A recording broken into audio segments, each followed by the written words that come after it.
Yeah, howdy. Hi there, I'm Henry. I'm Jacob. And welcome back to TECHNOPOVERTY. It is Thursday. We're back here in hell playing Doom Eternal while working through John Milton's Paradise Lost. For those of you just joining us for the first time, I see we have a first-time chatter here. TECHNOPOVERTY is where we use video games as an excuse to read books, and books as an excuse to play video games. That's great. We bounce the two off each other while chatting with y'all, the chat, and we see what ideas pop out at us as we do this synthesis hangout experiment, I guess you could say. But you know what? Let me just pull the game back up right now. Jacob, we are in Doom Eternal now. I'm going to do my best to really commit to enjoying the game tonight. I know I've been a bit labored in previous sessions, but I think we're getting into the swing of things. A lot's opening up to us. We're getting swords. We're finding cool power-ups. We're doing things. I think this is the one that's low on battery. Are you sure? Yep. Right. Yeah. We're gonna be wired into the matrix here for a moment while we figure out our mic situation. What's up, L-Man? Apologize if I'm making a lot of noise on the mic, but howdy. What up, L-Man? Oh, it's fine. How we sounded, chat? You hear us, L-Man? We coming through good? Also, L. Tyler? Yeah. I wonder if D. Hamels Mamel is here. I see we have a few viewers lurking. I'm going to go ahead and get right into the game, but I'm also going to give you a heads up. We'll be talking about books 10 and 11 of Paradise Lost tonight. I will try to not let it distract me from my enjoyment of Doom. Right, eyeballs. Let's go.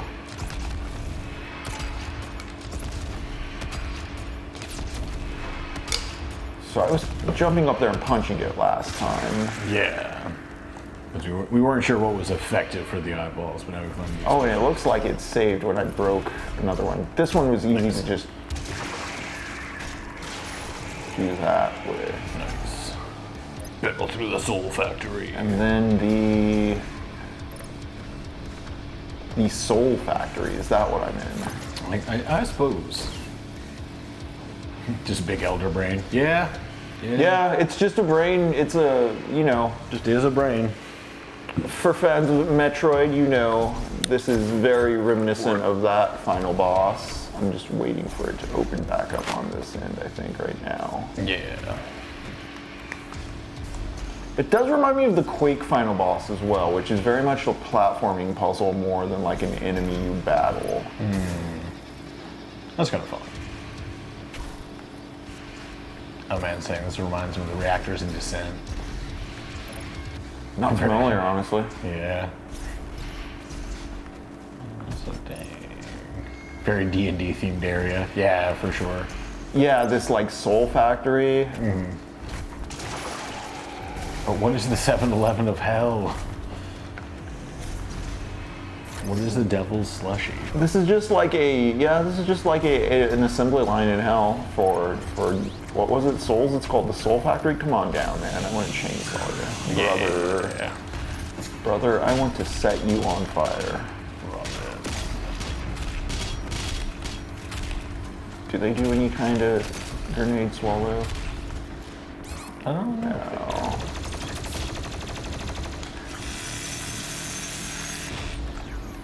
Nice.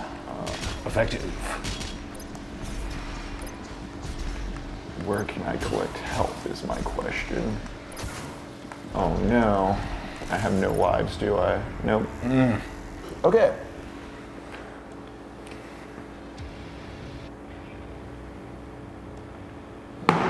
Oh.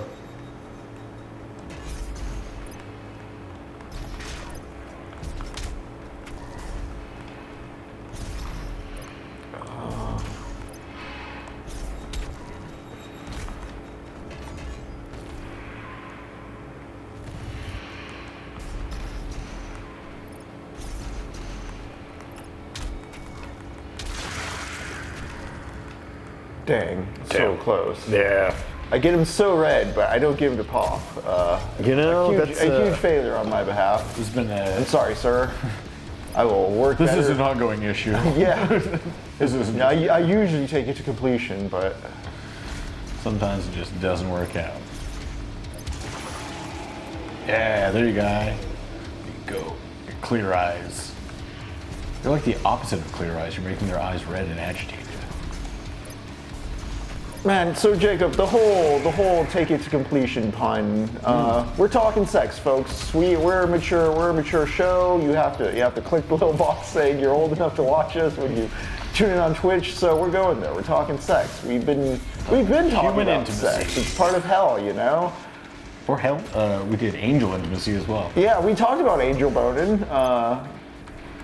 We saved trans people from hell in Dante's Inferno. Tight. Yeah, I bring that up. So like Dante's Inferno, right at the end, you just see Satan's dick. Like he just pops out of the little Satan pops out of the bigger Satan, and he's just hanging dong. Dick out. It's very bold for a video game to do, and it made me think of the other night when we were joking about popping off dudes here and how much the game doesn't do that. Like there's no horny demons, there's no weird sexual uncomfortability, which is usually what hell has in some sense. We've been talking about Hellraiser throughout. Yeah, no fetish. And like, I get this is like the Marvel universe where it's like, it's not real hell, it's like aliens that we think are hell, or I think that's what the lore is going for. Oh my god. Okay, it's really this pain element I need to just take care of. Yeah, he's just a big pain in the dick, honestly. Yeah, I can see that. I can definitely see that. But I mean, if you're operating on the popular consensus of hell, you gotta operate on like popular feelings of hell. And part of the popular feelings of hell is that, you know, hell is horny. I bring this up because Dante's Inferno as an M-rated video game is just going for it, and I really question why this game doesn't go for it when like so much of what it's trying to do attitude-wise is go for it. Like, this is an M-rated game, but it still feels restrained.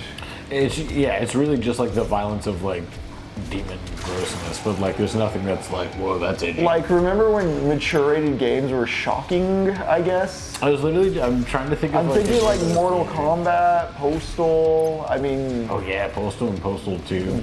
I mean, there was an era of just like experimentation with just like raunch. There was stuff like Leisure Suit Larry, the Guy game. Yeah, I was literally thinking Leisure Suit Larry at Magna Cum Laude. Although I think the Guy game literally has like underage ladies in it, or is that BMX Triple X? Yeah, it is the Guy game. It's one lady, apparently.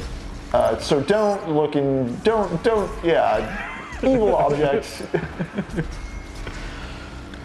God, what an awkward time. But yeah, there's always this like era of things like that. And I'm thinking now, when was the last time a video came out that was like shocking? I don't know. Remember the hot coffee mod when that happened? Oh yeah, that scared the shit out of people. Which is again why I think it's so bold of Dante's Inferno to just have Satan swinging dog at the end there, which I think works for the game. It also has like full frontal nudity for ladies, like ladies and such. Yeah. Okay. Nice. So they kind of like they get you in. They're like, oh, this is for you fellas, right? And bam. It's very Zack Snyder, equal opportunity. Everything's a horny moment. Oh man. Everybody can get their boner on. I like that. Yeah, Halo was in and that had Violence and Blood. It had some light cussing as well. But at the same time that Halo is out, I was thinking like Blood Rain. Yeah.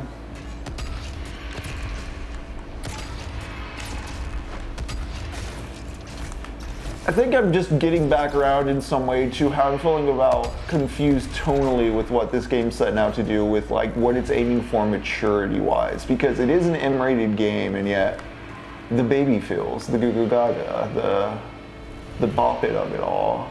Yeah. Mature themes like coding. It's an M-rated game that it feels like is targeting like a 15-year-old. Yeah. There's not even like explicit lyrics in any of the music, you know?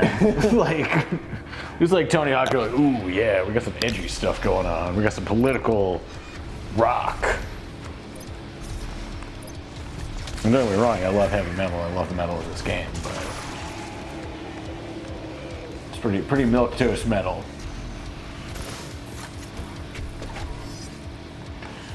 It's just an issue of monotone to me, like all the music sounds the same.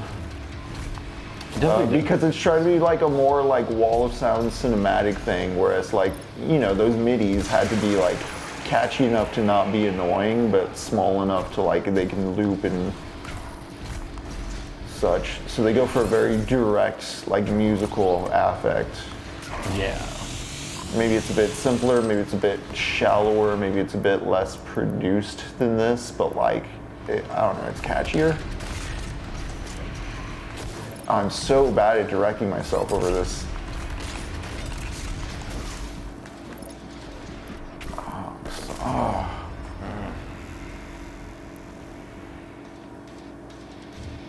Yeah. I'm trying to not totally ignore the enemies while platforming and speedrun the eyes, but like, I end up running out of health resources. Yeah, agreed. Philly Man. OG Doom had a lot of musical variety, especially compared to this one. But I think in a broader way, I'm wondering if there's some sort of reflection in gaming getting like old, in the way that there's less shocking M-rated games now, in terms of like Grand Theft Auto is just the bar instead of raising the bar, if that makes sense. yeah, I'm interested in what Grand Theft Auto 6 is going to be like, as far as like pushing boundaries or just like. What is edgy now for Grand Theft Auto 6?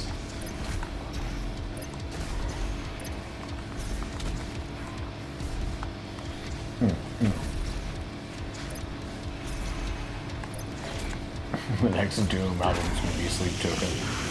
I think it would be. Man, I liked that one Sleep Token album, and then that more recent one came out, and I was like, I don't even remember what that one sounded like. Yeah, it completely erased my memory. What happened there? I really like this. I was like, ooh, I really do not like this. Just a one-hit wonder kind of. I guess it is a bit of a gimmick in the sense, like, it's a trick you can only really pull off once. For sure, yeah. And it was great. It was a great trick. I really appreciate that trick, but It was yeah, there was unsustainable. some pop metal for a moment there. Yeah. Yeah, it really meant edgy now is being kind and an environmentalist. Goes against the corporates. Well, no, I'm not really into that because it tries to paint environment, like, I don't know, like,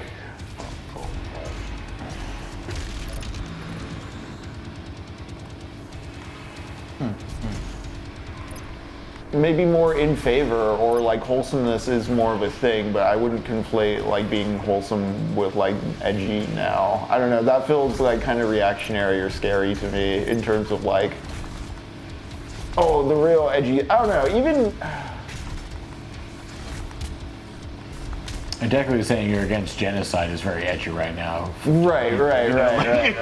Like, depending on how far we go places. But See, I consider that wholesome as well. Like, yeah.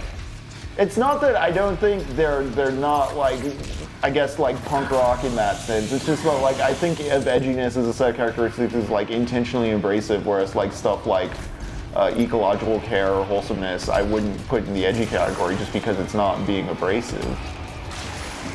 Okay, there we go. I should maybe just be doing this, but let's see, because I was. Do that one, yeah. Hell. Why was I doing the punching? What? It was effective at first.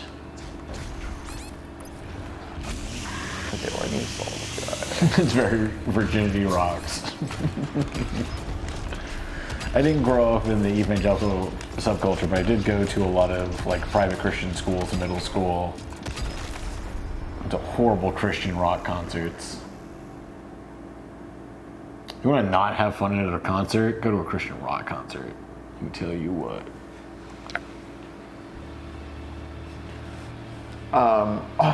Never been to a Christian rock concert, but I've been to an appointment with death, which was a Halloween spook house that was actually a pro-life sermon. That is so fun. They did covers of System of a Down. I don't remember what they did besides Wake Up! They did Chop Suey. They did Chop Suey. I don't remember what other songs they did. King of Mystery, do you remember what else they did? Yeah. Same Philly man. I also thought I didn't like concerts because I went and saw some terrible Christian shows. It was Jars of Clay, I think that was a rock. Yeah, King of Mystery only remembers Chop Suey as well. Damn. That's actually really. You know why angels deserve to die? They should be carried to term.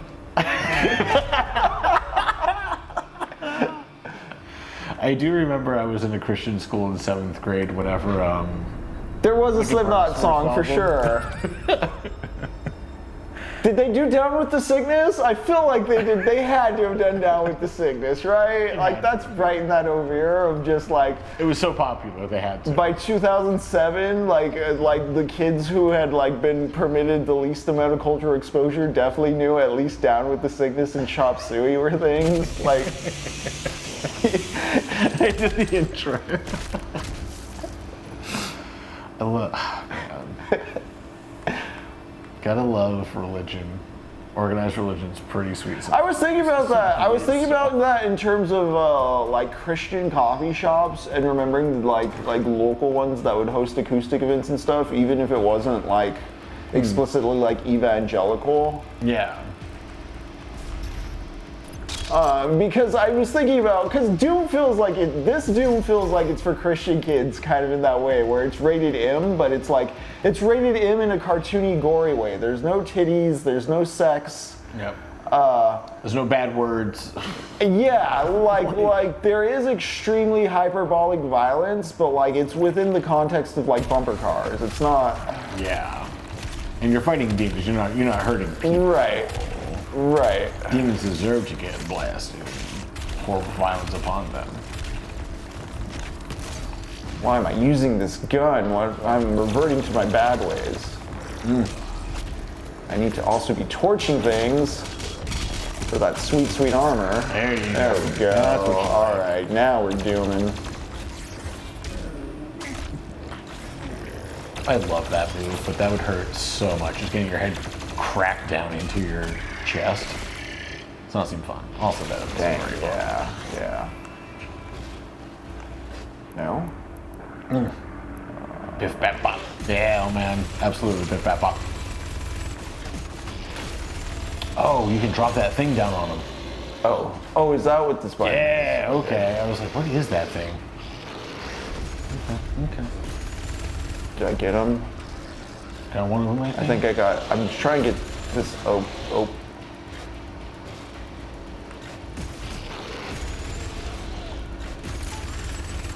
Oh well. Another way. Good to know. Good to know. That's what the environment wants me to do. You chose poorly.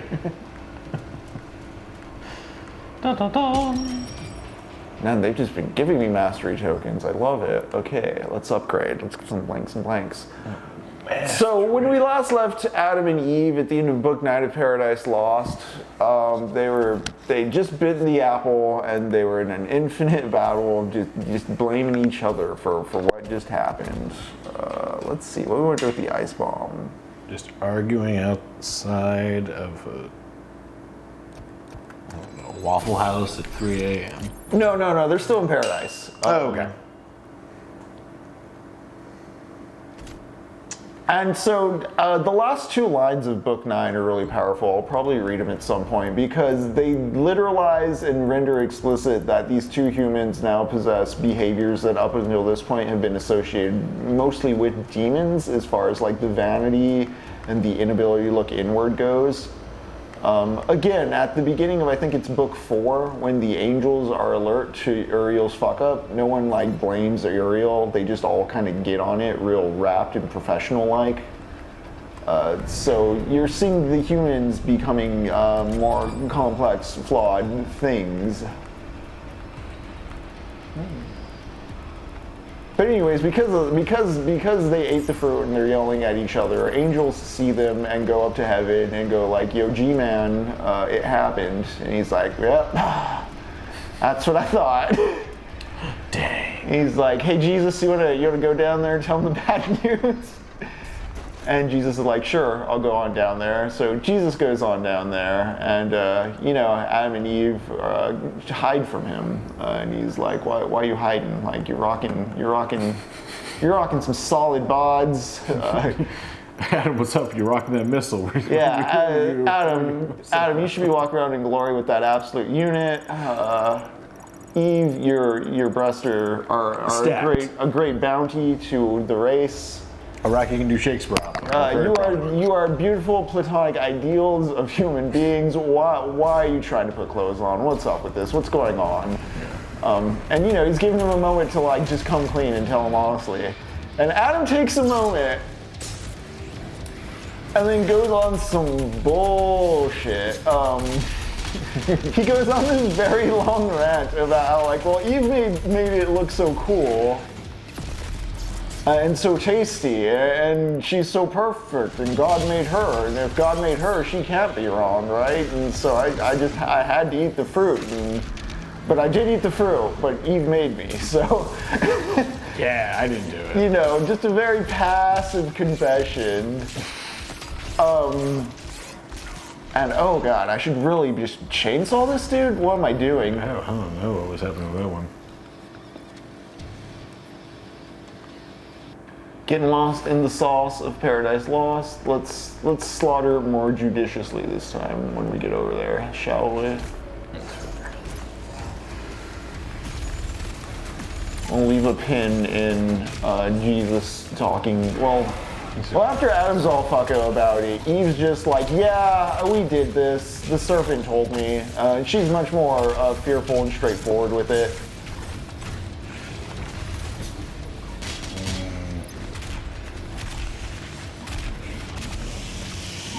Uses iframes to avoid that guy. I should really just. Oh, I thought I had a BFG. Okay, I need armor though.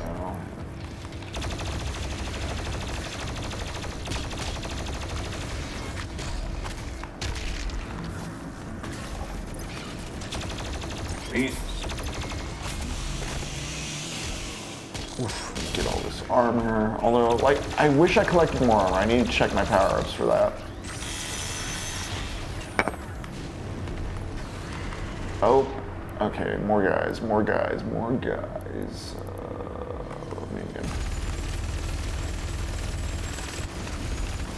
Oh, no. Oh, no. This guy.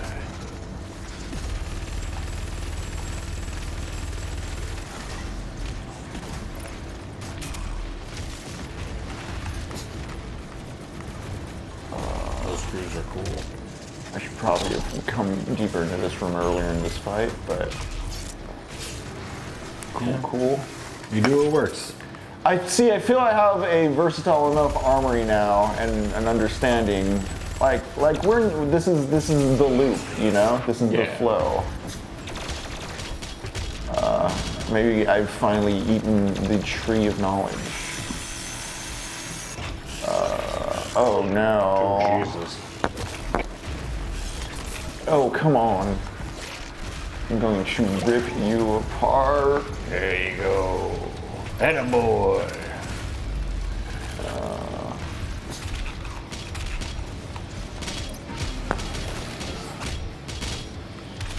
Oh, man. Okay.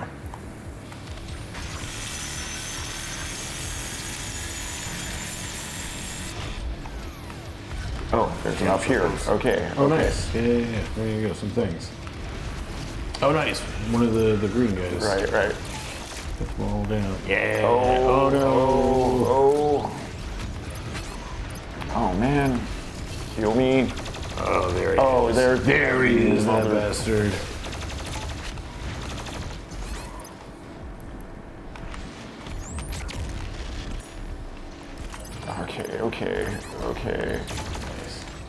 Okay. Nice.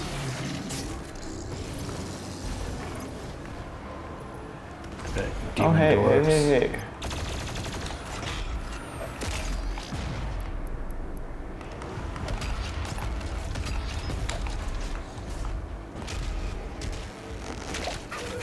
hey. All right. Okay. Not bad. So, now that Adam and Eve have confessed, Jesus adjudicates correctly and just gives them a heads up, like, hey, you're not going to be allowed in paradise anymore. And he takes off. And then we cut to, meanwhile, Satan speeding back home. And there's a real cool description of, so sin and death, because Satan mapped the way from hell to earth, they've built this bridge, and it's this big, magnificent, monstrous metal thing. This is another one of those instances where like industry and trade can be read as an aspect of the satanic or of the evil. This is another slight dig at like the imperialist stuff Milton saw going on that he didn't like. But they've established a trade route. There's a big metal bridge, and so so Lucifer comes flying back down through it, and he encounters sin and death there, who are all like, Father, look at Father husband, look at what we built for you. And he's like, okay, this is cool. This makes it real easy for folks to just slide on down into hell. It makes it so easy to just fall onto the path of sin. Go have fun. And so he sends them up to the earth. They start running wild, and it's a bit hard to describe, but basically as they're running wild, Jesus returns to heaven, gives them a heads up like, hey, sin and death have landed on the planet, and Adam and Eve know they're in deep shit now. Let's go this way, right? I think. Yeah.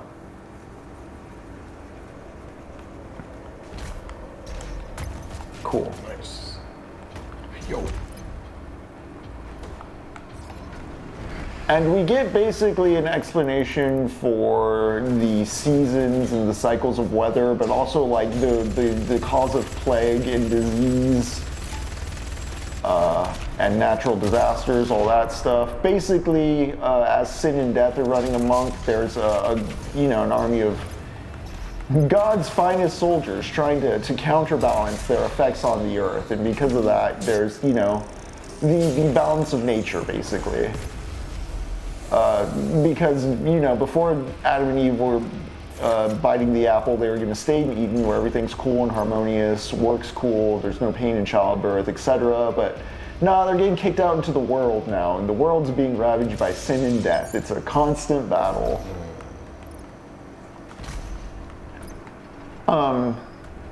So then Satan gets back down to hell, and there's kind of a funny moment where he arrives back at council and sits at the table, and no one recognizes that he's arrived. They're all still like looking at the door because they've been waiting for him to return. Literally, they've just been that's what they were ordered to do. So they've just been waiting there for him to return. No one sees him come in at first because he's covered in like the dust of like the terrestrial plane and all that stuff. So he comes and sits at the table. No one sees him. He's kind of like, what the fuck? And then he dusts himself off, and a bit of his former luster kind of like shows, and everybody's like, oh, hey, boss.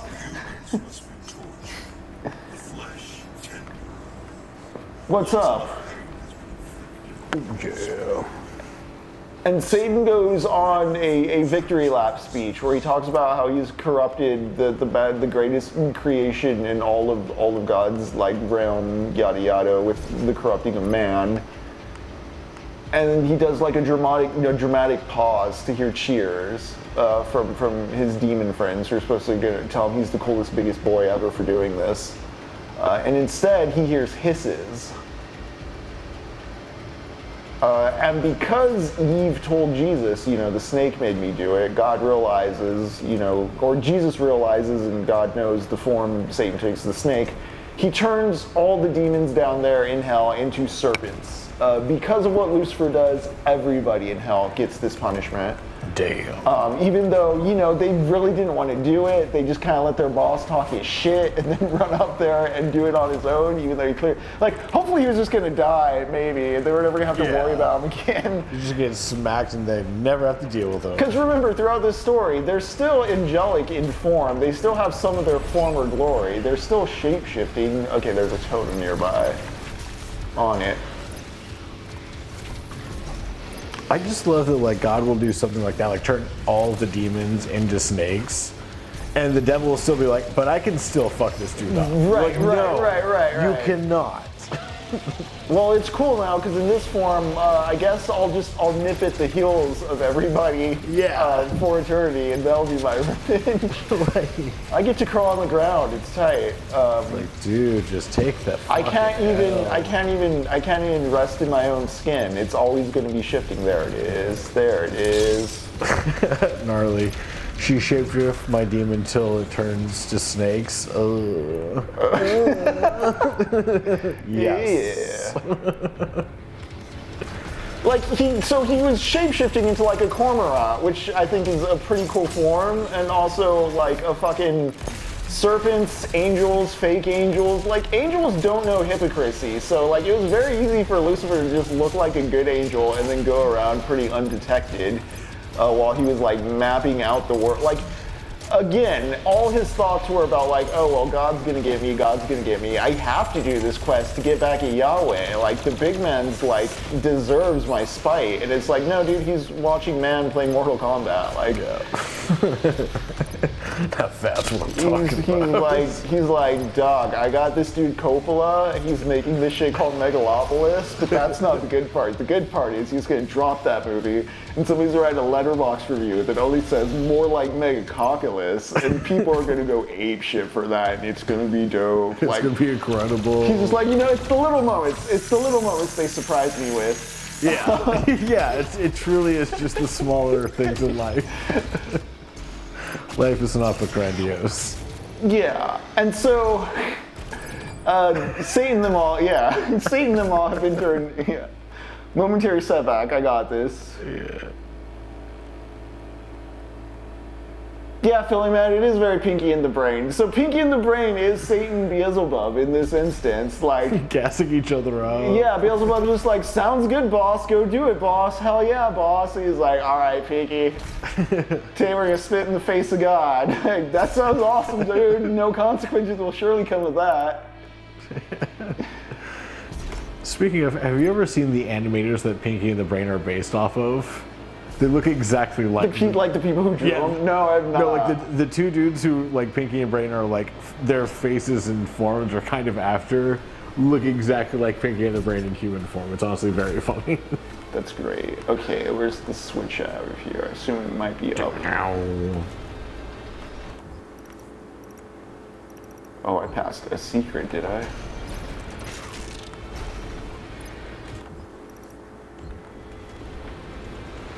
Oh, there we go. Got my Funko Pop. Got my tokens. Got my Doom branded Saturday morning cartoon. Got my Doom branded breakfast cereal.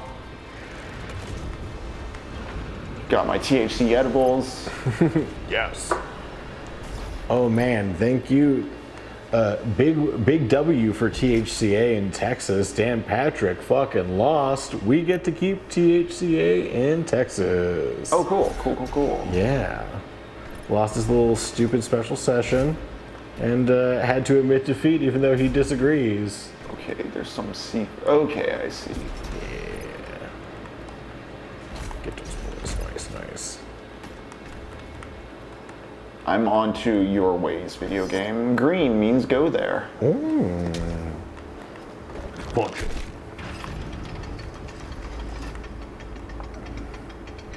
So the stupid demons all get punished.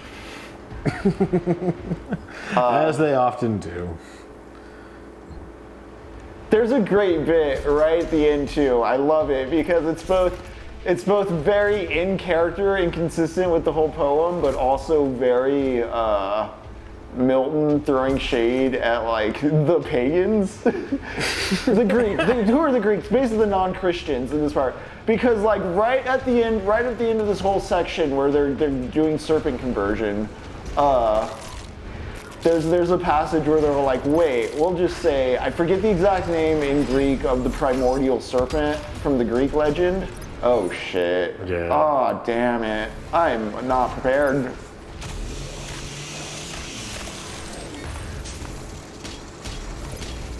I'm a little prepared now. Okay.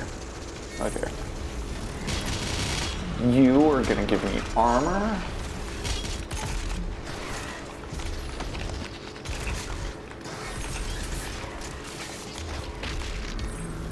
Oh. Okay, cool. Nice. Cool. We love that. Cool. We love it. Let's get you into this arena here. Come on, Axe Boy.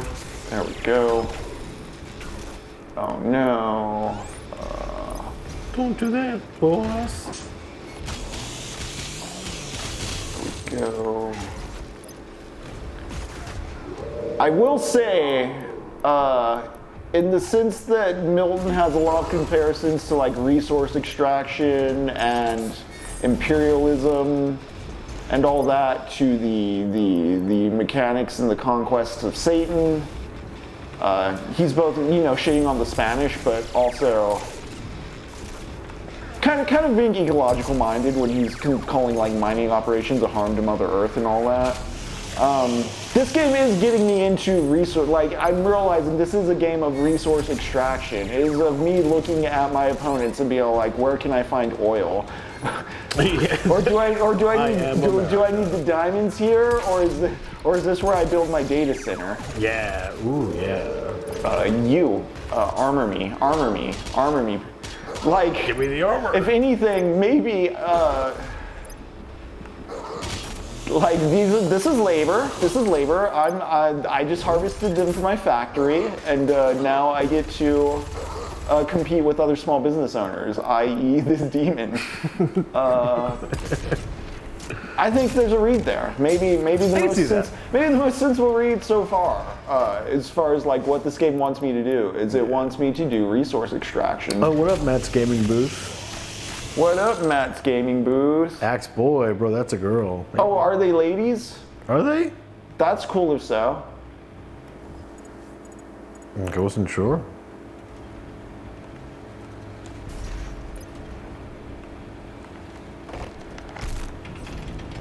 Okay, mystery, apparently. Resource extraction pretty important in the lore, too. Yeah, I assume there's some kind of space imperialism or space landlordism going on. The Dragon Ball Z of it all. These damn space landlords. Yeah. Oh, Okay. those boxes are so gross. I just fell through the floor there, that's tight. Nice. Hell yeah. Getting the secrets. Getting the Oh, hell nice. yes.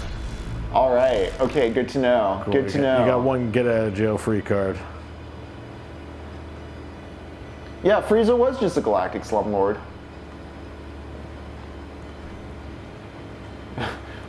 Amazing. Rent collectors are villains in everything, even the wealth of nations. Wow. What a cool thing.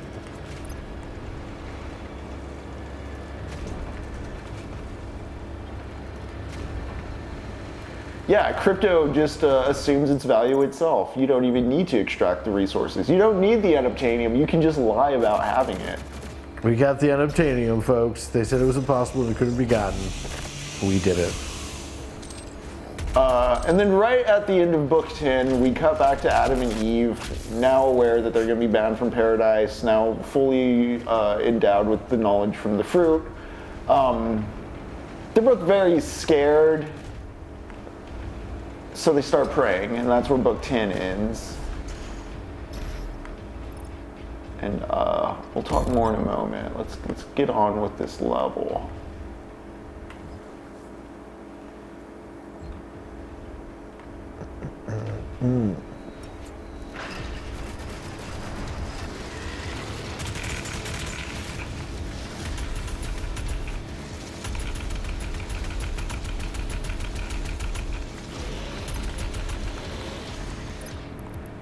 You know what? It's a little premature, but let's go for it. Yeah. Just to kick off the battle. I do not like the biomancubi. Not one bit. Yeah. Haha, gnarly. The natural connection to make from this parallel I've made is that in order to bring the most humanity out of policing organizations like sheriffs is to concuss them as babies. Concuss those babies. Alright. Just bopping them on the head. A la Baby Goku. Just give them a little brain damage. Yeah, just enough. A little. Listen, man. It's like there's that one meme going around like, We just need to keep, like, one day evolution will create a baby that can withstand the interior temperatures of a hot car, but we just have to keep doing it, like, until we get That's there. not how that mechanic works at all. That's how evolution works. We can make it happen. Yeah. Just enough to make them forget all the evil stuff. Oh no, okay. Dang it, I thought he was blue. I thought I saw him blue. Oh, was he not blue? He wasn't blue. You ain't come to the blue ball state. Yeah, you gotta puff him up, Yep. take him down. You gotta edge him. Again, Dante's Inferno was very explicitly doing like we're trying to be a mature game, we're going to have nudity and like sexuality. There's a very animated tongue scene in it that caught me by surprise as far as how deep down that throat Satan got. You started thinking about new things you'd never considered? Yeah, yeah. Oh, I didn't know video games could do this. Yeah. Hold on. I love when stuff like that happens. I don't know why video games would do this. Oh man. Sorry, did I send you the thing about Cultic 2 coming out, or Cultic Chapter 2? It's very Doom-esque. You or Surge did. Very excited. But yeah, I was seeing a bit of that on the internet. But yeah, just back to that. I got very excited because that's kind of Doom. Very boomer shooter. Real fun time. See, and that's the thing too, is this isn't boomer shooter, this is Rock 'em. I'm at the office right now. This is middle management, the game. I am right now I have to squeeze my employees for the resources for the task. I have to synergize a solution. I have to take the data set and turn it into an actionable business proposition. You know, that's true. That's what I'm doing right now. As you can see, I'm running in circles because that's what you do for an hour before you send an email on an email job. I have a lot of YouTube videos to watch before we get to that. Okay. Got a lot of things I need to get Gotta on. do this strategic incision here. Do some mergers and acquisitions. Haha, gnarly. Or is a hot car with closed windows but a gravity chamber, a capsule core technology by another name? I just figured, will the baby make it through the day? Tune in next hour. That baby's dead. Oh God. Seems like Gabriel is turned into human stew in the back of that seat. But Michael's still Tacoma. Michael's still hacking it in the trunk. Let's tune in. That is very ineffective against those dudes. Okay, I need to refarm. Hold on, put our boy inside the SUV. All right, I need to torch some solutions here. Nice. There we go. Hell yeah. There we go. Send you on fire. Popping ya. No, nothing. Damn. There's my minor annoyance again with the sense that there's very few win states, mostly punishment states. You know what? Let's just shoot this guy. Let's just shoot these guys. Look, yeah, he already popped. Look at him, Off he's so his excited. wheels, yeah. Make sure I actually can get out of this pit though before I just start talking about shooting this guy. That's true.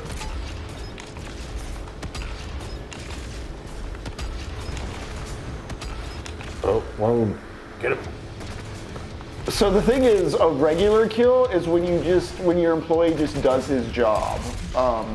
You know what I mean? Like there's no reward. Like the thing is, you have to get your employee to do their job, and then you have to do some kind of emotional abuse on them in like a stunt-tastic way to make sure you maintain dominance in the office. You know? Yeah, so you can extract more out of them. Right. Contractually, they're already there. They're going to be there no matter what. That's what like the glory kills are. Like the torching is making sure you do some time theft. Yeah. You know, we're gonna do some wage theft here by killing them extra fast. Like, no, that took 30 seconds. Oh, can you actually? We've got a meeting in half an hour. Can you get those reports? Right. The chainsaw's asking him to stay late. We're just gonna. See, I just punched him, and that's like, you can go home. Like, no, you don't do that. You don't get any rewards for telling your employees they can go home. But like, setting them on fire, that gets you armor for future conflicts, you know? Yeah, so that's like getting blackmail on them. Right, compromise. Like, hey, I saw you texting 3 minutes before you clocked out. That's technically theft of time. You don't want anything to happen, do you? Be a real shame. All right. Okay, no. Now that the health, it's clicked. It's finally clicked. I understand the satanic here. This is good. Is there a whole top shelf there I just wasn't paying attention to? I think so, yeah. Yeah, let's go. Well, let's abuse these employees. Yep. Don't talk to the BBB about us, buddy. Here you're trying to unionize. We don't like that around these parts. Do I need to remind you, I do have one sword power up on hand. Or maybe the point is to get up there.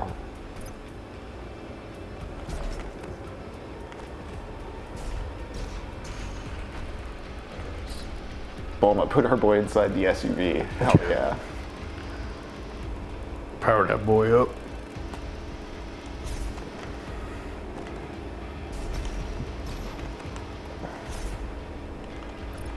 I assume I have to get up there, but also maybe I can jump up there from there. No. Right. Yeah, I think you're supposed to get on that side and then jump to the other one. Is there one of those lifts around? I don't think so. I think it's just those jumpies. But I missed a secret or two. I missed a few. Okay.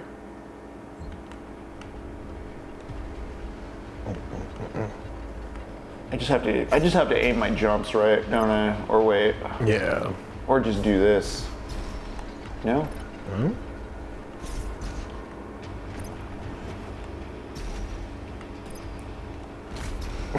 Yeah, you're right. Gnarly, this would be a sick Tony Hawk map. It would. Like, you are not wrong.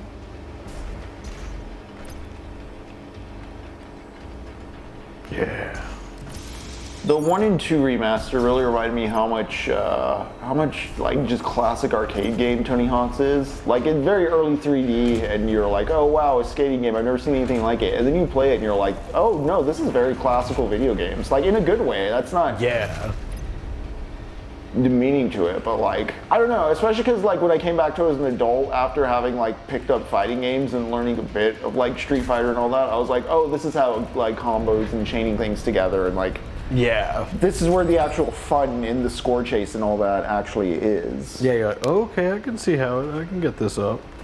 Like realizing like, oh, like actually doing like the 180 flips and like the way the combos multipliers works and all that. Yeah. Yeah, haha, gnarly slash. hack and slash. Very character action without the violence. Cool. Punch this thing.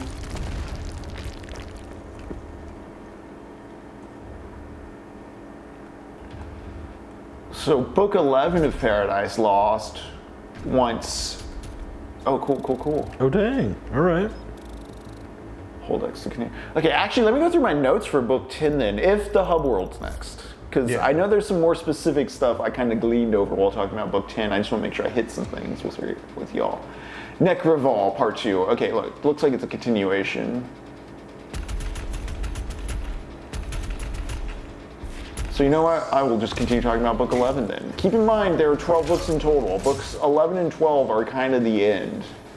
And they're a bit meaty. Because Jesus goes back up to heaven and he's like, all right, God, I told them they did bad. As you can see, they're praying, they're repentant. We must make our way through into the top where the pure argent energy is exported directly to Earth. Hell yeah. And because they're repentant and praying, God's like, okay, cool, yeah, they get to live. Just be sure you do your sacrifice thing in a few years. And Jesus is like, gotcha. But then, you know, Adam and Eve, they've been sentenced, but they haven't been actually kicked out of paradise yet. And to kick them out of paradise, God is like, yo, Michael, go kick those losers out. And Michael gets his flaming sword and a bunch of dudes with fire swords. Just he sicks the cops on him. This is heaven's cops going down to Eve to be like, ma'am, you need to leave this Denny's. Domestic disturbance. You can't be in here dressed like that. Yeah. It's too horny. Yeah. You know better now because you ate the fruit, so we can't permit you to just think you can roam around like that. So Michael goes down, and when Michael shows up, he scares the shit out of Adam. Adam runs off and hides, and Michael has to talk to Eve first, and then Adam comes out.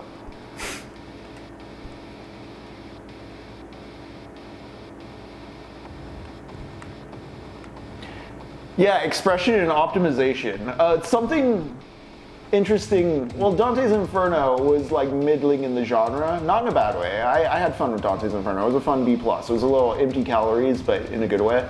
But the thing about character action games that we'll be talking about, like with Tony Hawk's, is kind of like this as well, is unlike an RPG where you're kind of building your character from the ground up and the character is you, character action games very explicitly are you learning the language of another character, another person. Where do I jump off? Right here? Okay.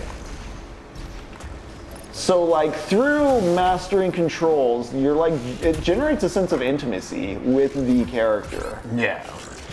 I mean, Getting to know him. Oh crap. Like an old friend. Yeah, you do get to know him. And it's kind of a core driver of like, that's like Bayonetta and DMC shit. Like that's why people get so attached to those characters.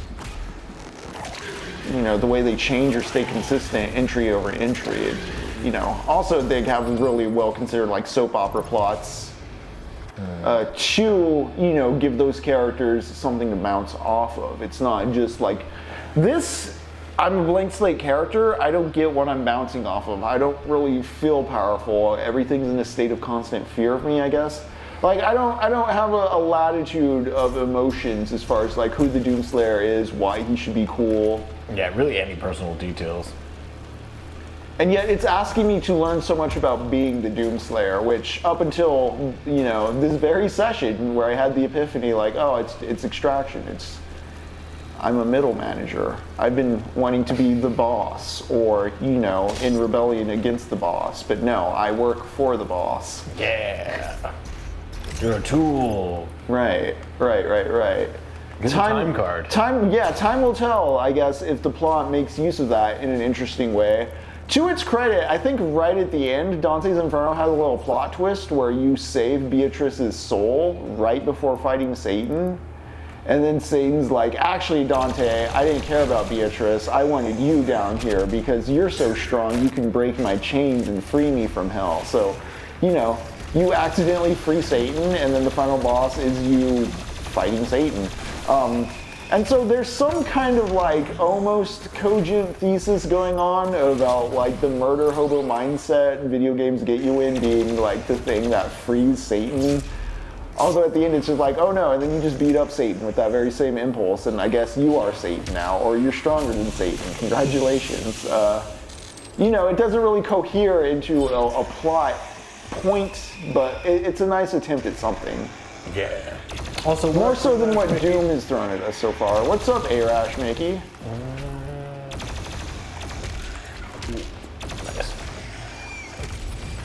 I should have. Oh well. I'm getting weapon point. Oh wow, yeah. Damn. Okay. What do I want to spend these weapon points on? Yeah, middle management time. Yeah, superheated rounds. And I have a mastery token.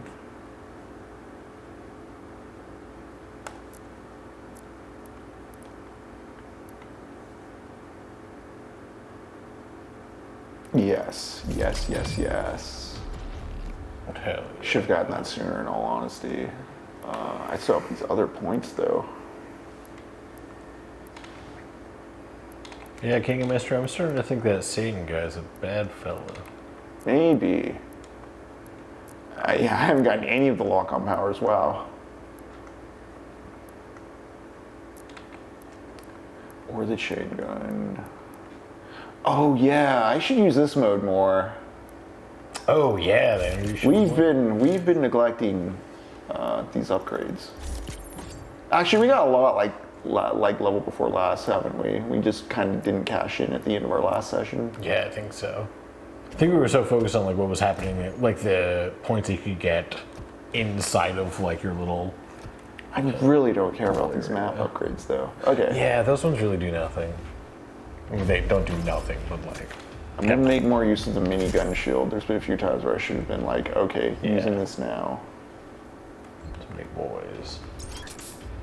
And you also still have that sword too. Oh, you got 3. Yeah, I got more swords now. Nice. I think, right? Yeah, okay, cool. 3 of them. Okay. Yeah, now you got 3 dickheads to say. Okay, minor complaint here, but can you guess what it is? I see something that doesn't make sense to my visual intuition for how the HUD should be laid out. Oh, absolutely. The like which button? I think the sword and the grenade should be flipped, so that like the meter for the thing you do when you pull out the right's on the right, and the meter for the thing you do when you pull out the left's the left. Why is it inverted? Why? That is so funny. I've never Can I noticed that. change that? I know I can turn things on and off. I don't know if you noticed between sessions, but I did reduce the amount of shit on the HUD. Oh yeah, no, it looks so much better now.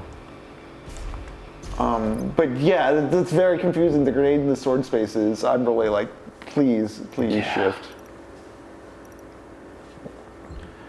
Yeah, King of Mystery, did you ever play Cuphead, or did I ever tell you about the ending to Cuphead? I actually really like the end to Cuphead because it's, it's a fight with Satan, but his third form is one of those forms that's very easy to beat, so it's kind of a victory lap type style thing. I want more armor. Dang, you've almost smashed those out too. But it really, I really like how it deflates the satanic right at the end. That's also something I really like about Demon Souls. It's operating the same basis. Kind of like Wizard of Oz-y. Wizard of Oz, yeah, exactly. Okay. Processed souls for the con maker's world. Process souls, yeah, okay. This could Different leadership. Yeah, dude, okay. I should have gotten that promotion. All right. Yeah. Damn. How much can you get out of these demons?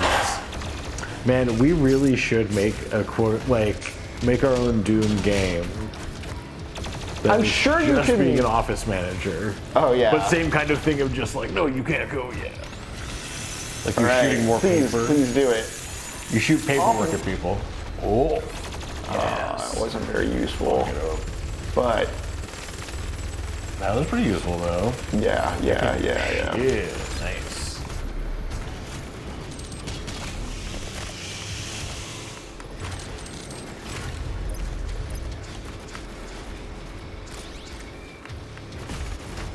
Okay, cool. I'm just hoping this type of... I'm hoping that the flow of the game as it is now this session is not too short-lived, because I'm getting into it this round. Yeah. I was getting into it last round after... the Gladiator was really just a little bit of a pain, but...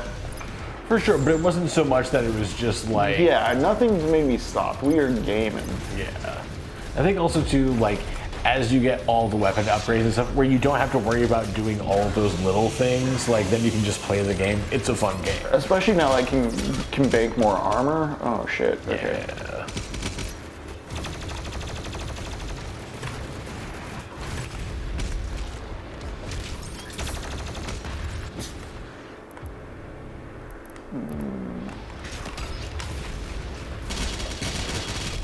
Nice. Oh, yeah. Nice. Okay, there's a pain.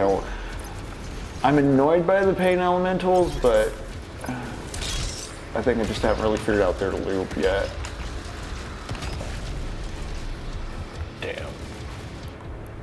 Make them go pop. I'd say I'm annoyed by the pain elementals, but it's not like the... Oh, speed.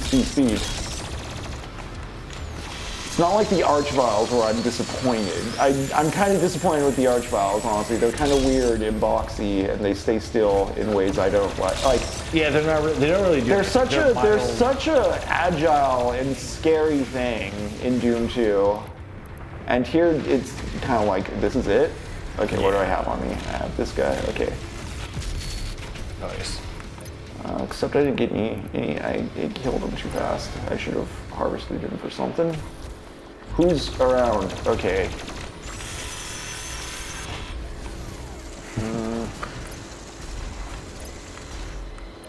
I left off with Michael greeting Adam and Eve. Okay. And Michael basically helps Adam and Eve come to a better, less fearful understanding of things. He's like, hey, God didn't kill you. You guys just have to like exit the garden and till the land.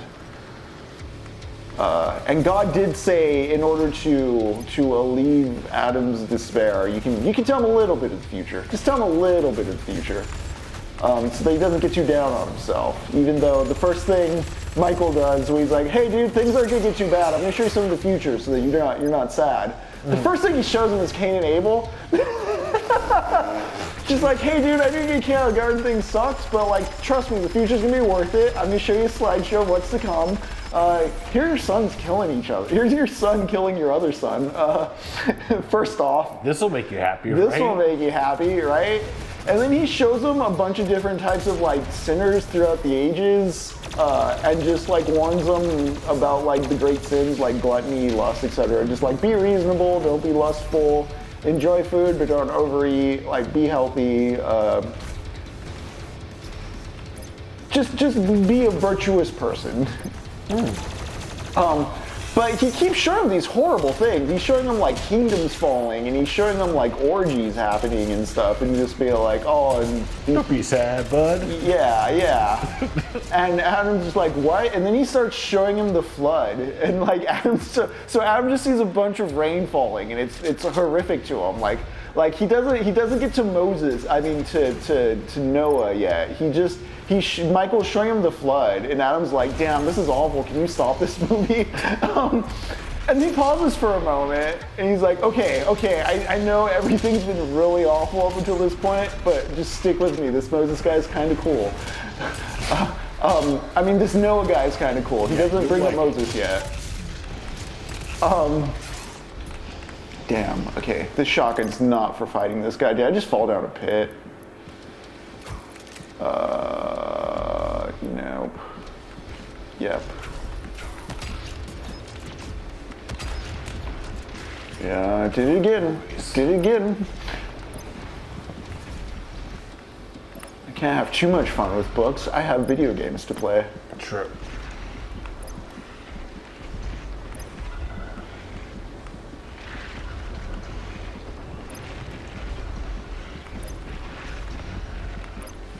I don't want to run past it, but one of the things Michael shows in this parade of horrors is a really great passage where he's talking about, don't rule by war. Violence is not like the highest. Violence is not a virtue, and he goes on a list of like historical figures, and Milton's like, they're called great conquerors of history. Great conquerors of history, but they're all evil. This all sucks. Like, all these dudes are huge murderers. They should be damned and forgotten. Fuck this shit. Like, imperialism sucks. Hell yeah. Yeah, at one point, he shows Adam a map of the world, and when they get to Mexico, they talk about, like, Adam seeing Mexico before it was soiled and spoiled and plundered and ravaged. So there's some recognition that, there's a land acknowledgement there. It's great. I did fail to bring up, back in book 10, I wanted to bring this up. When we get back to Adam and Eve living in fear, right at the end of book 10, as Satan's been turned to snakes and we're catching back up with them, Adam is despairing and he feels as if it's the end of things. And so this time around, I very much saw him as Tony Soprano, just, after the fall, like feeling like, oh, I think I'm coming in at the end of things and there's no reason for me to live and go forward with this shit. Paradise is lost, why even try? Whatever happened to Gary Koopa? Whatever happened to him? Why is Michael woke?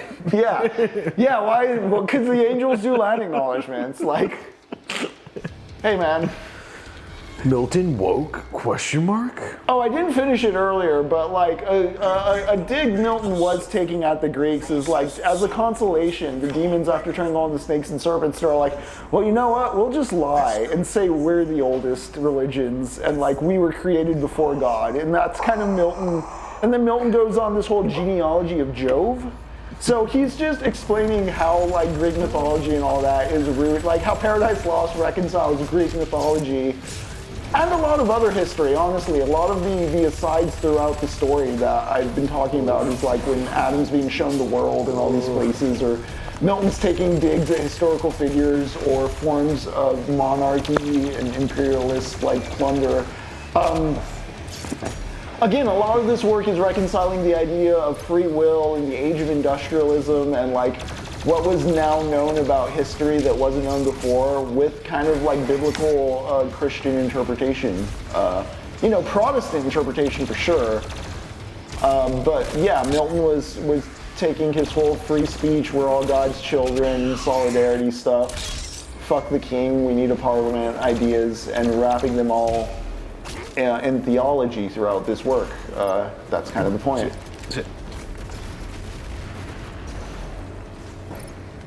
But also it is, again, very funny. Like, once Adam's eaten from the tree of knowledge and knows nothing but despair, when we get back to him, he's Tony Soprano walking down his driveway, picking up that newspaper, just be like, damn, everything sucks now. Why am I even alive? Why don't I just fucking kill myself? Damn, I hope that doesn't get us removed from Twitch. But you know, again, this is an 18+ channel. We were talking about sex and banging earlier. We're gonna talk about a bit more. Talking about The Sopranos. Talking about The Sopranos. It's art. It's the humanities. It's criticism. Like John Milton, I believe we got to be able to talk about these things. Free fucking speech.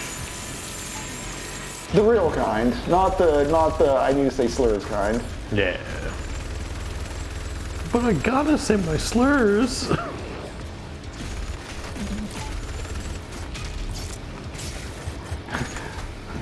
Which, damn, if only I could forget how to say APAC, so that way I could collect $8,000 from the Democratic Party. That'd be so Fuck, cool. that'd be so cool. But I don't know how to erase words from memory. And I've said APAC too many times, so, you know. Yep. Disqualified. Disqualified.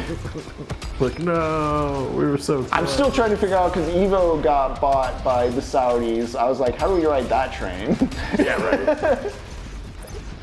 Also, though, Evo got bought by like the Saudis own part of Evo now, just like golf. So, you know, fighting games are right up there with professional sports now. Video games really have come a long way. Are Like, video games going to be in the Olympics? kids, if you live long enough, you will see your hobby become corporate sludge. Yeah. Like, Absolutely. Streamer advocating for the first man to unalive himself. just don't narc. Yeah. Shh. Let's all be cool, guys. Come on. Your people are made to suffer. Process But so Michael's like, okay, no, like Adam, don't freak, sit down, and he puts on Darren Aronofsky's Noah. So Adam gets reassured by Russell Crowe that although there was a lot of bad happening back in the day, good will prevail. There will be a righteous man who is saved from the flood, and the pact will be renewed. And that's kind of where book 11 ends. In kind of a very fast simplification of it, books 11 and 12 are Michael guiding Adam to the gates, like politely escorting him out of the Dinnies, and just like reassuring him by recounting basically the highlights of the Old Testament and the New Testament. That like, hey buddy, I'm about to kick your ass out, but we'll be open tomorrow. Like. You don't have to go home. You don't have can't to go. stay here. Yeah. Have you heard this song by Semisonic? Really speaks to us a lot. Also, you gotta get your ass out of here. Yeah, look, just fucking go, dude. Like, there is a My point boss too where Adam is like, well, I'm gonna be kicked out of paradise. How do I worship God? Should I just, from a distance, always be looking at paradise and yearning for it? And Michael's very much like, no, don't do that. Do not do that. Like, That's dumb. Don't do that. do not stalk her. Do not. Yeah. Look, buddy, you I know technically you're off the property line, but don't stand across the street for the next 6 hours until we open, please. We will call the cops. That is weird also. That's very scary, yeah. The waitresses do not like it when you approach them as they're unlocking the doors for opening. Please go home. You can make eggs at home. We will give you the little you can make moons over my hammy at home. It's literally eggs, hash browns. But it's not the same. Yeah. I just don't know how to microwave it to get the soggy consistency you guys are known for. The slop is perfect. What do you mean I can make my own Grand Slam? God would make those for me on Saturdays. It was the best. I don't want to learn how to turn the oven on. Yeah. I don't know how to do the chocolate chip spiles in my pancakes. And now you're saying I just can't have it? You showed me pictures of all my kids drowning, and you're telling me it's gonna be okay. It'll be fine. And that's where book 11 ends. And just we'll talk more about book 12 next session because I really got to lock in on this battle. But just a highlight. He's okay, I guess the Old Testament wasn't happy enough, so let me tell you a bit about the New Testament before we go. We got to wrap this up. What about these things are they yeah, this is good? How do you pitch, do you want to watch your kids try to kill each other in a positive light? This is a good thing you want to have happen?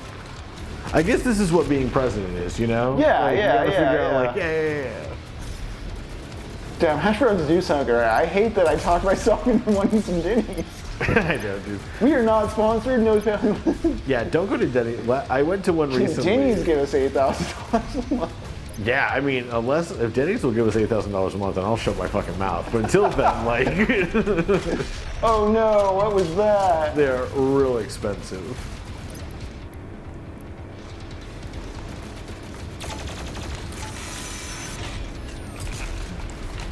Touched by an angel, attacking with demons or angels.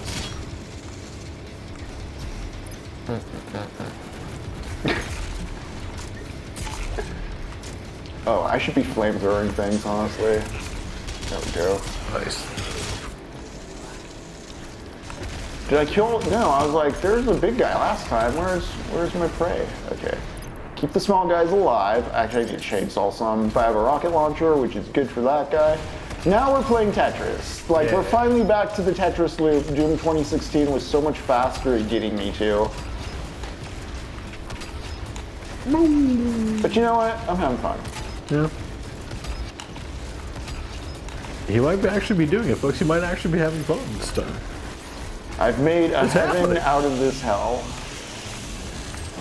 The mind just needs to reflect on what it's doing. He's gonna reframe it sometime. Right.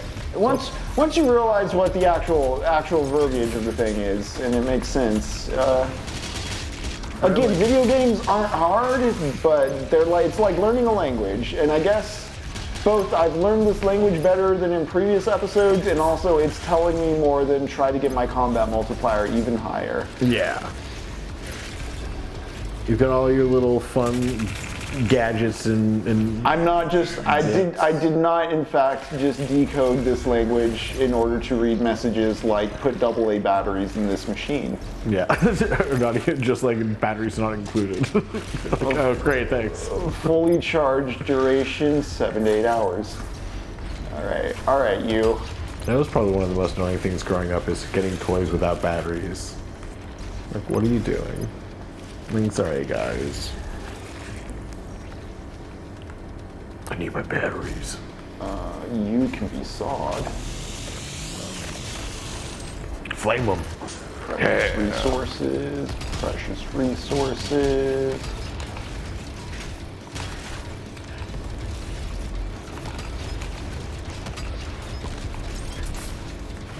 Oh, baby. All right.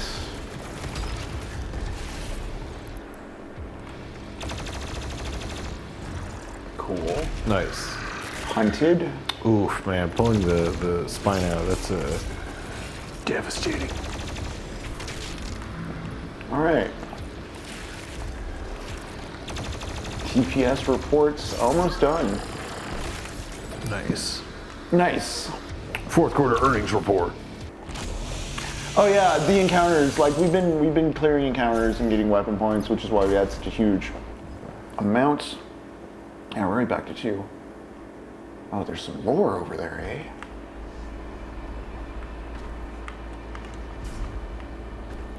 Show us.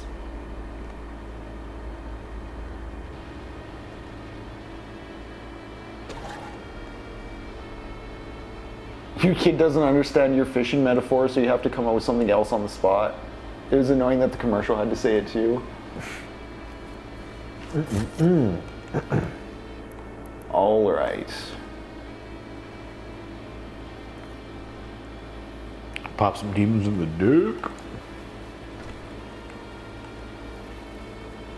Is this just a sluice?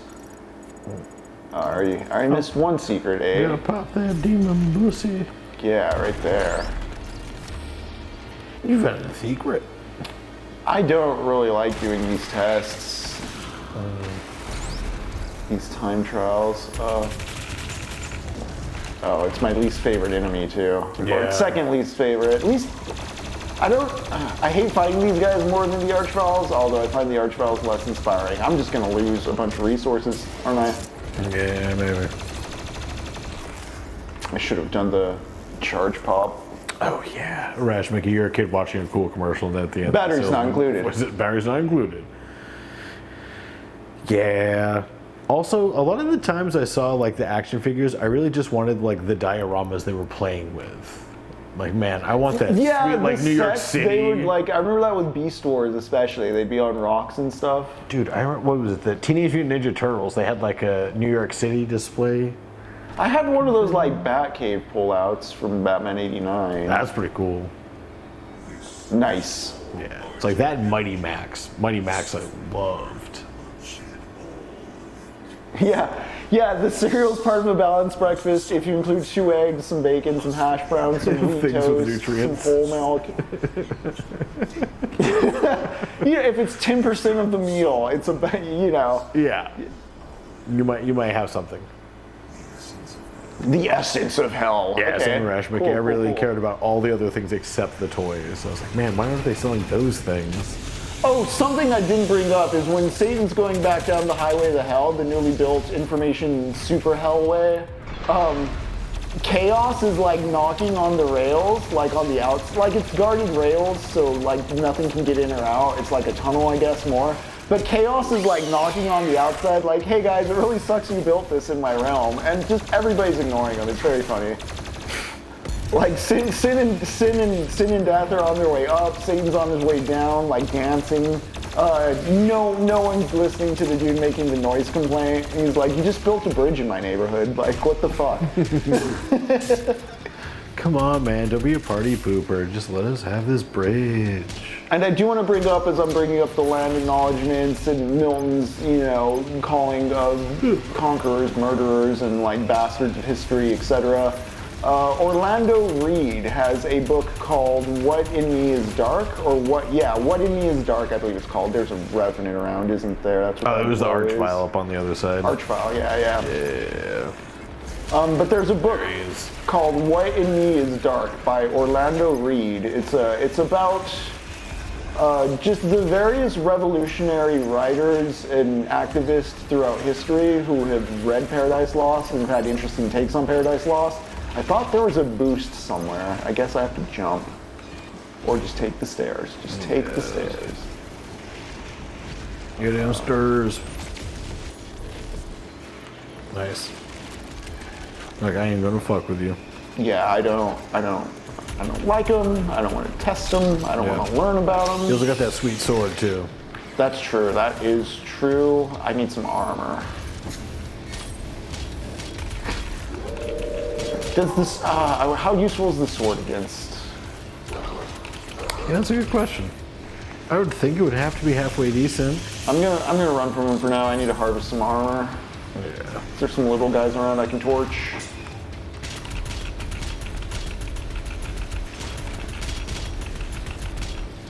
Sir, sir. Still chasing me. Okay. Michael with his fire sword chasing me. Is there any armor just like lying around? You know what? Let's.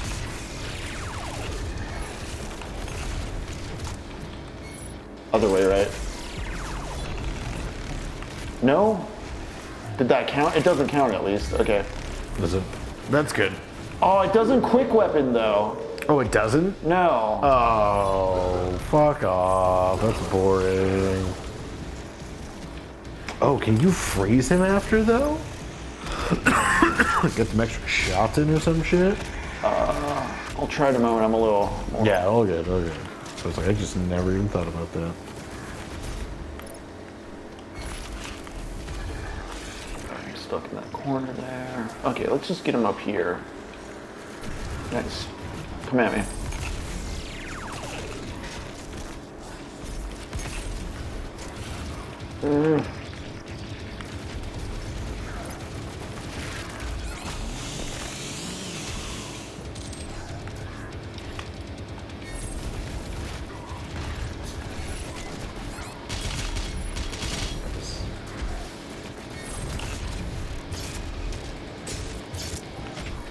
Hell yeah.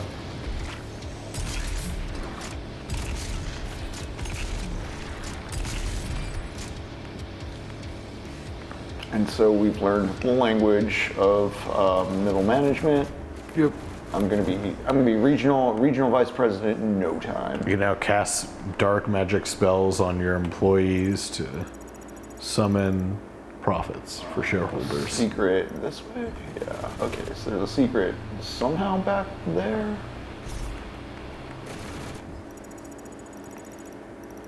Is it a jumpy wall somewhere? Actually, let me. Hey, you two, I'm gonna set you on fire. Get down one more level. There we go. There we go. There we go. Where's your friend? Right there. I'll just kill him. Okay.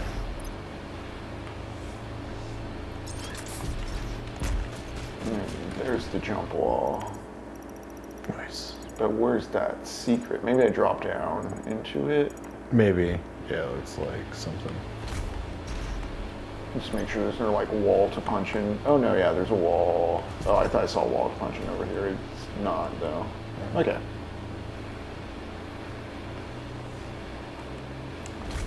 It's cool. Depending on how far we are, we might do like a backtrack session where we grab secrets at some point. Mm-hmm. We only have one book left of Paradise Lost. That's wild. Yeah. 12-book promo. Oh boy. Platforming, Castlevania style. Oh, yeah. Maybe behind the soul climb. Oh yeah, there. I just missed. Yeah. Nice. Flesh and metal. That's just giving us that, though, right? Like. I think so, yeah. Yeah, it's not like we again. To be a boomer gamer complainer. Do it, babe. That's why we're on the internet. That is why we're on the internet. That's right? why we're dudes on the internet.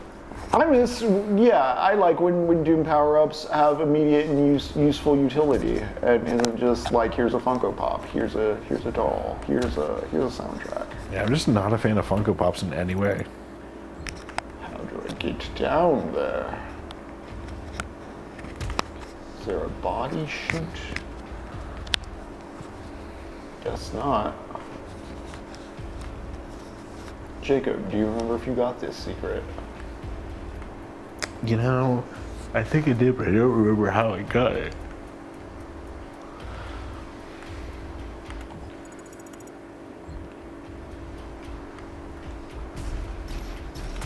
I'm gonna see maybe if falling down that shaft in the platforming segment is the answer, actually.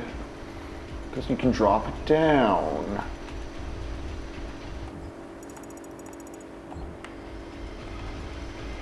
Oh yeah, it might be just below it or whatever. Yep. Yeah, there you go. Wow, a You got your cyber tyrant. demon. Yeah, I guess I'm just tuned the mindset of like every time I find a power up, it should give me a point towards leveling something up. Right. Like, you can't do it every. That is a bit harsh on my end, maybe. Like, you know, I played Ninja Gaiden Black. I really liked collecting all the scarabs and getting the NES versions of the game. That's a really cool unlock, though. That's not just a soundtrack. That's something a little actual, more. like the old games in the series being unlockable in the game. That's very cool. I always like it when games do that. Yeah.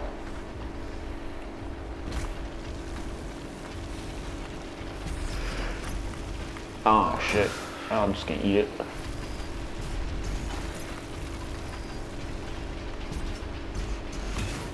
Again, just gonna eat it. That OG Ninja Gaiden, though, absolutely king mystery. Yeah. Which is why I have both discs, because both games are good. Because we're cool like that. Actually, I have like Ninja Gaiden Black, Ninja Gaiden Sigma, now that I think about it. I don't have Sigma 2, I do have regular Vanilla 2 though. Just in stock. There's a 2D one out this year that I mean to check out. Maybe we can squeeze that in sometime soon. Hell yeah. Makers and the Sentinel priests who discovered and unlocked the true. Go girl, Barney. They combined Sentinel and Hell energies together, refined and created Okay. large. With it they did wondrous things. Saved the world from extinction, healed the sick, and gave infinite power to those worthy. This is starting to feel more like a 2002, 2003 first-person shooter with the presentational aspects, and I do dig that. That was a very interesting era. I feel PC first-person shooters for a moment were at from I think of like from Deus Ex, Alien vs Predator 2, Unreal, Half-Life 2. The first 3 Far Cries. Like, and I'm sure Far Cries have some fun beyond. I've heard good things about like 4 and 5. 5 looked cool when you were playing it, but like 2 is a pain in the ass. I've complained about the Xbox 360 7th gen kind of resetting history or resetting pop culture in terms of like a more console-oriented, Xbox Live dominated frat bro type of gaming was emergent. Not to say that wasn't there before, like there's definitely like misogyny in gaming and all that kind of shit. But like, I feel, shit, where's the wall? Okay. PC first-person shooters were getting very elaborate in ways consoles could not accommodate because of storage and tech limit type shit. Deus Ex comes to mind, but yeah, Alien vs Predator 2 comes to mind. Doom 3, the Xbox got it running, but I remember when Doom 3 came out, it was a big kind of like flashy, can your PC run this new Doom engine thing? And I feel for a few years after that, when the 360 debuted and everything became console shifted, first-person shooters took a step back, in a way.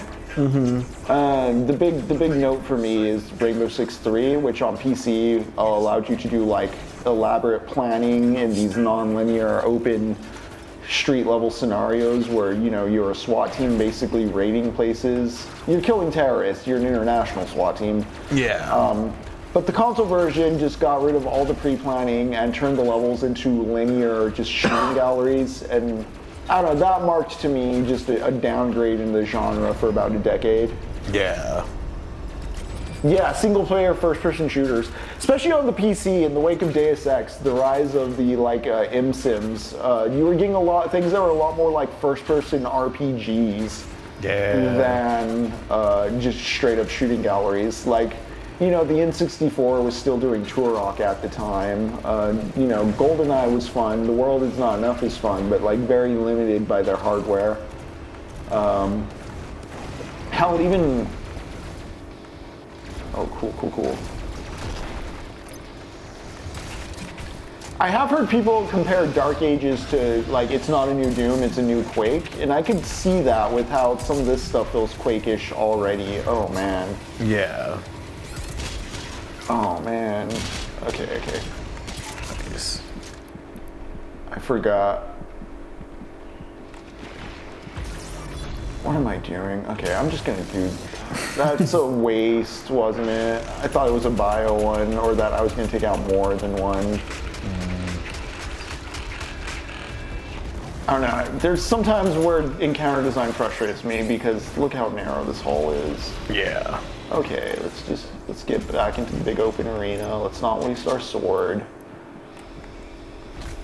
Let's not go berserk. Let's manage our resources. Let's make sure we spelled the email header correctly, and let's get back on that horse. You know.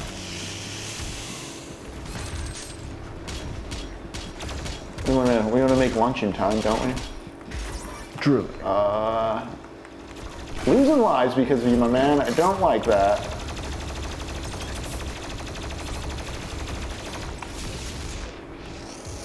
Oh, I should really just.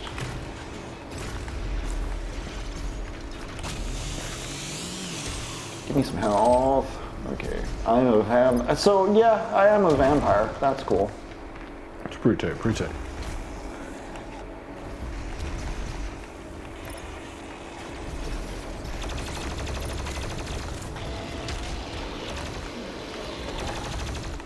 There we go.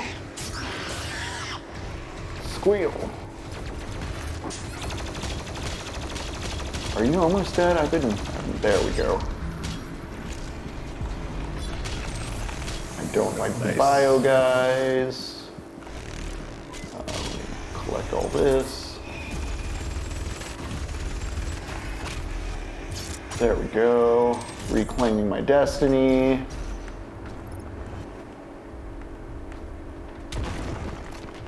Kill the demons.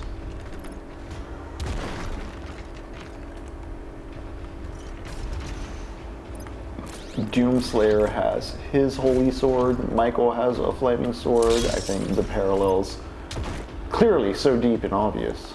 Oh yeah. Very, very, so clearly intentional. All right. We gotta do some sort of jump puzzle, do we? Got it.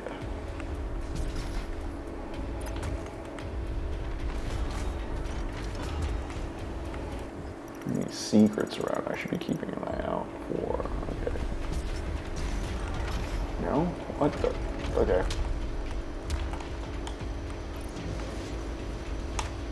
That was weird.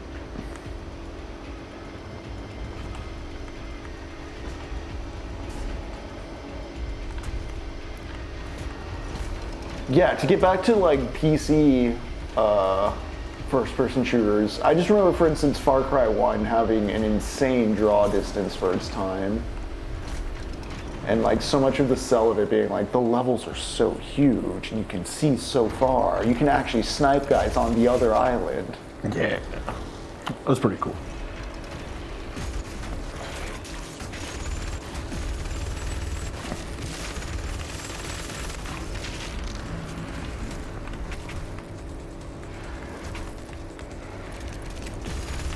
What am I trying to do? I want a torch. And so I gotta find that. Yeah.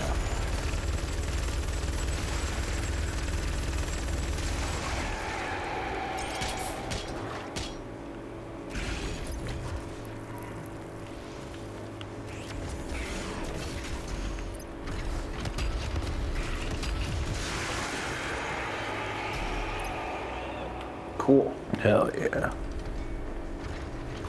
Oh, nice. Get a sword. Yeah, there's like more consistent, like, okay, shoot this target, open this gate. There's more curation. This is starting to get...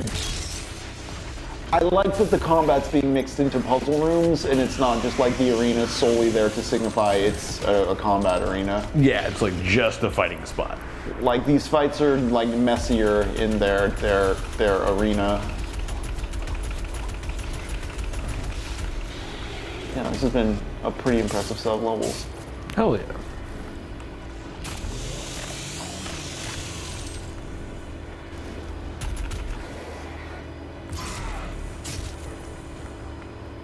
And the story is getting more tangible too. I was worried we were like being too bad faith with it as far as talking over it and such, but no, like when it needs to call our attention to something, it has. I was thinking about this, I was like, no, I don't think we're doing too bad, because like, you know, we got very absorbed into, say, Umarangi generation, which is much more about actively observing the environment and discerning the story. So I think it's more on the game's end, the conveyance not being there, than it is like slipping over it too much. Because once, again, I think I noted maybe 2 sessions ago, we were starting to get more cutscenes. Once that started sliding in, I was like, okay, there's a read. Whoa. Yeah. 2 enslaved titans. Drop the chains. There's a cyber demon. Okay, cool. Do I have to kill to open those locks? Or can I open them without killing? Man, I really don't know. God, it's been so long. Okay, I don't see I don't see any like revenants or like spawn keys, so I'm just gonna take out the cyber demon. I assume I can exhaust this battle with some ease. Pop that bitch. Nice. I do like this cyber demon more than the Doom 2016 cyber demon. Yeah.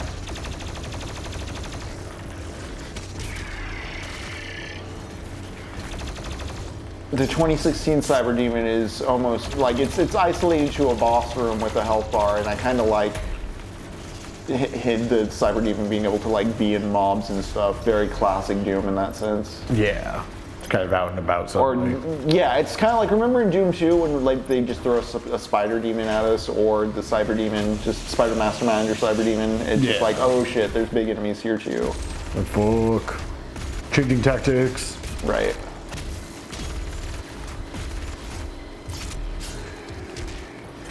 This levels also remind me of the PC shooter Painkiller. What is it? Painkiller? Did you ever play that yeah. one? You're like I think you're an angel. Like it's very like Constantine ripoff. Yes.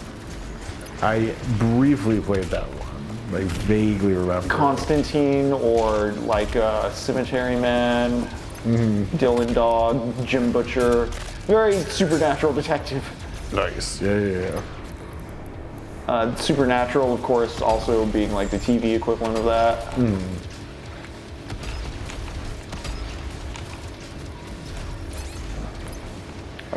Okay, I need organs. A rash, Mickey. I don't remember ambitious FPS games being back until late 2000s, early 2010s, like Stalker and Metro. Also, Tribes and PlanetSide were cool multiplayer first-person shooters. Oh, see, like, I mean... I do like Stalker games are fun, but... Yeah, Stalker was in the vein of, like, Deus Ex. When Deus Ex 1 hit in, I think, 2000, 2001, that was a big cracking open of, like, hey, you can do more than just, like, linear, like, keycard chasing shit. Yeah. Like, what? You can do that in a game? Early Far Cry. I mean, think of Half-Life and Half-Life 2. There was kind of an arms race going on. Honestly, one of my favorite underrated early kind of ambitious shooters is Unreal. Just Unreal. The first Unreal game. The first game made with the Unreal Engine, just called Unreal. Yeah. It's right up there with Half-Life 1 for me as far as like crucial to the genre.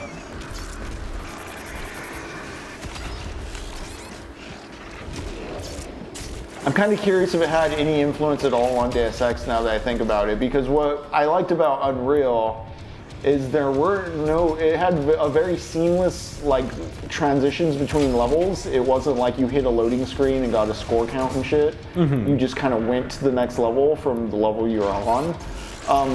But also it was like a lot of environmental storytelling stuff. Like you had to use your little lore log weapon, your little translator item to read ruins and stuff and kind of piece together what was actually happening. Oh damn. Yeah.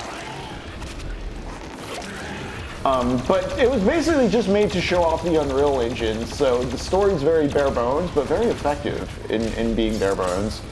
The gist of it is you wake up, you were a prisoner on a prison ship that was on its way to a prison planet. But you wake up after the ship's crash, like you're the only survivor. And you kind of crawl your way out of the ship and find yourself on an alien planet. And a lot of it is the spectacle of just showing off this alien planet with this new, spanking new Unreal Engine technology for the time in 1999. So you're just traversing a lot of different environments as this prisoner trying to figure out like how to get off this planet. And as you explore, you kind of discover there's an alien civil war going on. You kind of accidentally become the alien messiah, and then you get to go home. All right. Has a lot of cool music too. Hell yeah. I could love a cool music thing. But very like little, like no cutscenes really. Most of it's environmental storytelling, audio cues, ruins you read. Let's set you on fire, buddy. Give me some armor. Get that fire from that buddy. Those little jets. Also, over the last 2 sessions, I've significantly upgraded the health, which has allowed me to last longer in battle. Yeah. Haha, I can last longer in stimming demons. Excellent. It works so well. They really should have gone for it. They should have just gone for it. I don't know. I think that would have made dudes uncomfortable, probably. Yeah. It reminds me of tampon the most frozen, recent season of The Boys, which, let's just talk about that. Or, when's the next season coming out? Right, yeah, because they're going to be having the final season soon, right? I believe it's one last season. But so, the last season of The Boys, they go to the orgy that one episode, and there's all kinds of sex stuff that happens. So and funny. The thing is, I think part of the reason that both this doesn't go in, I think the reason this doesn't go into it is very much exemplified. Fast travel, eh? Cool. All right, hell yeah. The reason this doesn't go to weird or fun or what could be fun and on-point sex stuff is because it's still too uncomfortable. It's still too queer. It would alienate the dude bro fan base. The ones who aren't sensitive snowflakes unless they see a trans person and then they're fucking terrified. Like, I can't handle it.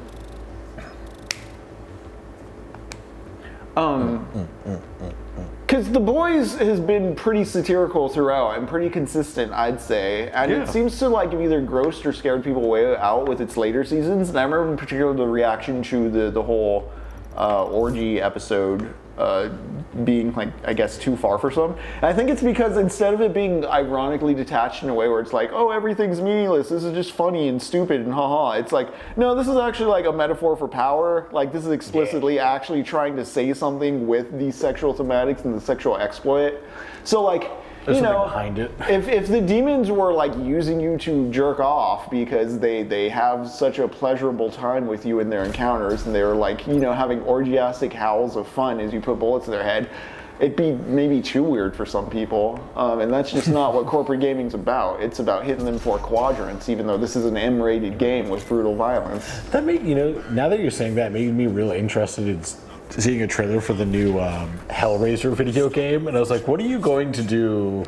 Right. What are you going to do with a Hellraiser video I've been thinking about it because a while back we were asked, what would our vision of hell be since we're stuck in hell, and what is hell for us? And I brought up just like this whole idea again of like someone doing something they think is extremely pleasurable and cool and right, and really they're destroying the other party participating. Mm-hmm. At the time, I forgot about this very real example I'd like to bring up now, which is you ever look up stories of like baby dolphins that suffocate to death because they get real close to shore and people want to take selfies with them, and so like huge crowds of people will pull the baby dolphins out of the water, Not realizing, and just like rotate around taking selfies with the baby dolphin until it's dead? That's hell. That right there.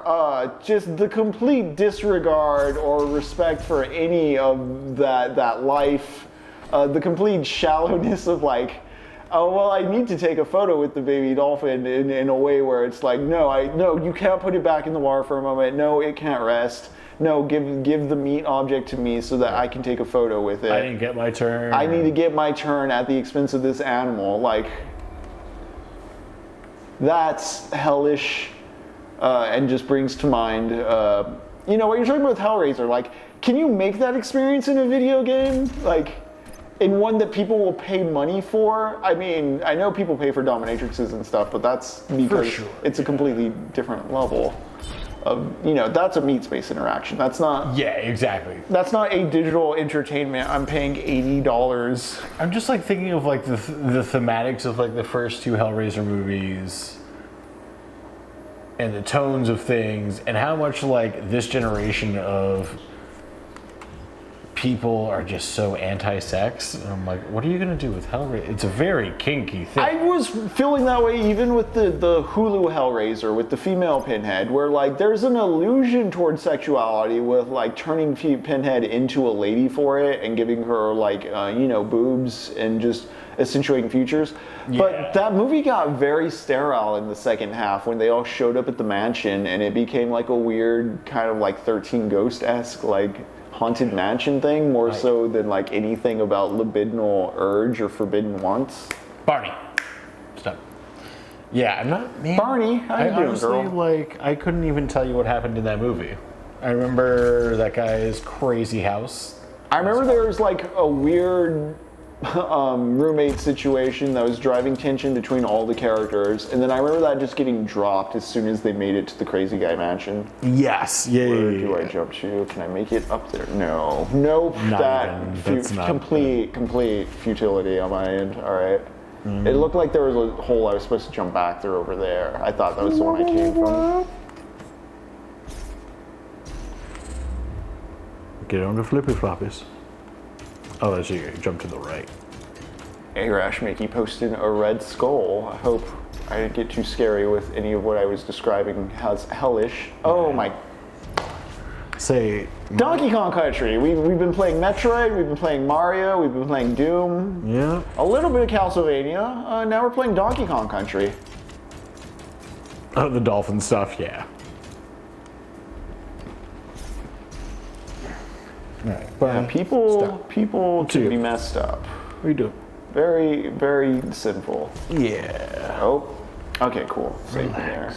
You don't need to keep walking around. You're not doing anything. Air jail. Sit. What would a video game, not necessarily like a licensed Hellraiser video game with like Pinhead and all the iconography go, but like something that approximates the feeling Hellraiser's going for? Right, like what's the psychosexual torture that you're gonna bring everyone through? I'll tell you, maybe stubbornly playing a Souls game without changing your style or insisting on like a singular build. The guys, the guys who play like Dark Souls, sword only, and like do only strength, even though it's like, it'd be a lot easier to get through this if you just used your spells or some of the other stats. Like, nope. Nope, I'm gonna do it this way. This video game has to feel hard so that I know I'm doing the hard thing, so that I'm reassured. Like, I want to beat it this way. The game needs to do what I want it to do. Oh yeah, Warhammer would be a good place to get in on that, because the Warhammer fandom's big enough to probably buy into something ironic in the sense of like, you're supposed to hate it or you're not supposed to enjoy it actually. No. Like, I think if you sell it as that, plus it being like a built-in IP thing, yeah. That could work. I was just like, I'm a fairly decent fan of Hellraiser movies, but like, a video game just doesn't make any sense. Right. And the same with like they did the Friday the 13th video game, the Texas Chainsaw Massacre game, where it's like, well, you're gonna run from people like. Friday the 13th was novel, at least, in that playing an asymmetrical multiplayer game as Jason is pretty fun. Like, Yeah. it is pretty. The asymmetrical power play there, like. But the thing is, like, that's once you do that, like, do you really need to do other slashers? Yeah, they were just like, let's do rinse, repeat, and you're like, gotta stop doing that. Like the Evil Dead video game, I got that, and like no one plays that. I think just like no one's playing. Is that the icon of sin? Cannot stop the procession. Bitch, I can shoot that heart right now. Yeah, let's just Like- stab it. Let's just do it. We will not be able to control it. No! Again, that would be a really cool movie for you to play. There's a couple moments in this game where I'm like, right. that is such an action for you to do. Roggy?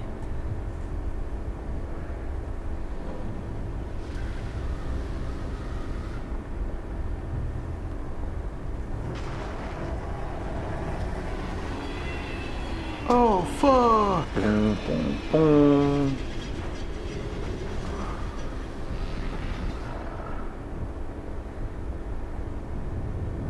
Yeah, Rashback. This game's had a couple of times where I was just like, man, that'd be such a really cool moment where if I was the one doing the thing instead of watching the character in the video clip. Yeah. Which is another feature of that era of PC gaming I was talking about, that 2000 to like 2007-ish. Yeah. Alien vs. Predator 2, it's just so, it will stick with you forever. The way you start as a face hugger. Yeah. I mean, that's just cool. Yeah, it's the only Alien game I think where you do this, where you can play as a xenomorph, you start as a facehugger, there's a whole level where you're crawling around stealthily as a facehugger, and then you hug a guy, you facehug a guy. At the beginning of the next level, you start inside the dude's chest and have to chomp your way out. It's such a short segment, but like you get to play it. Like you get to mash the attack button and open his guts and like rip open his heart from the back and his rib cage and like bust out. Like it's just a few seconds of clicking that mouse button, but like it gets you into the character in a way that like, you know, just a solid cutscene wouldn't. Yeah. Also coming at the end of a stealth level, it's a very rewarding kind of like release of violence. Yeah. Head is the weak point. Okay.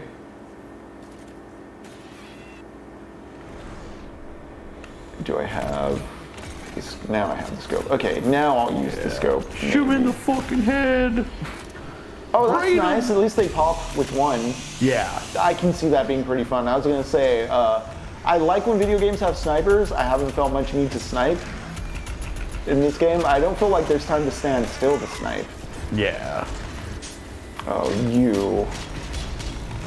You, sir. Yeah, I don't like biomancubi. Yeah, they're pain. Oh.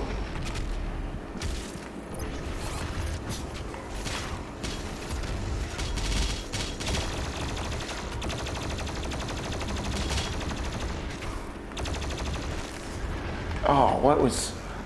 Oh, okay, there's a sword guy there. Boom.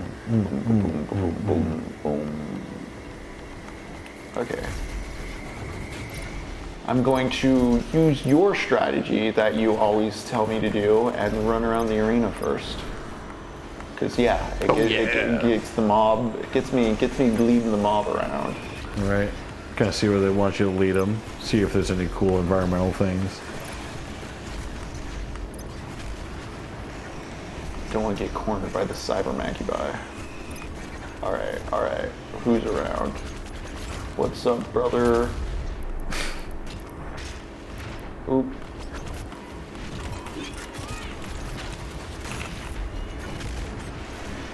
Oh, they do shower a healthy amount. Yeah, it is real nice. Oh, he's running. Oh. Yeah, he saw it. He's like, no. That's a nice little Pac-Man feel. Oh, yeah. The hunter has become the hunted. Man, I was just thinking how much fun it would be to play a game like Pac-Man in VR. And that sort of weird dynamic. Yeah. Running around in the maze. Oh no! Ghosts! There was a Pac-Man, it only came out like on the GameCube, if I remember right, where it had a mode where the GameCube players weren't supposed to look at the screen. Or, well, okay, so like you could hook your Game Boy Advance up to your GameCube. Oh, yeah. And there's a multiplayer mode where basically on the TV, the player would play as Pac-Man, and then on each GameCube controller, on each Game Boy Advance hooked up via controller port, on each Game Boy Advance, a player would be the ghost, and they can only see like a small immediate area on the map. Oh, that's kind of cool. Yeah, so the Game Boy players had to coordinate their ghost moves to try and capture the GameCube player. Oh, dude, that's so fun. Yeah, I wonder if that mode's been ported into any like Namco Arcade Classics collection or anything. Dude, that would be so cool. I live for stuff like that. Such a fun dynamic. Oh man, Oh boy. what was that? PS4 but rated M. GameCube was pivotal for Nintendo. It's my last favorite Nintendo. It's the last time I really liked Nintendo. After the GameCube, the only time I dip into like Nintendo is for like a Zelda or a Metroid release, although I'm way behind on Metroid releases. I was there, who was it? For the launch of the Wii. Sat outside of a Walmart for several hours. It was a great time. Oh yeah. My mom got a Wii. I remember that. And Nice. I remember... my parents got a Wii and they play Wii Sports and I was like, wow. That's so funny. My parents are video games.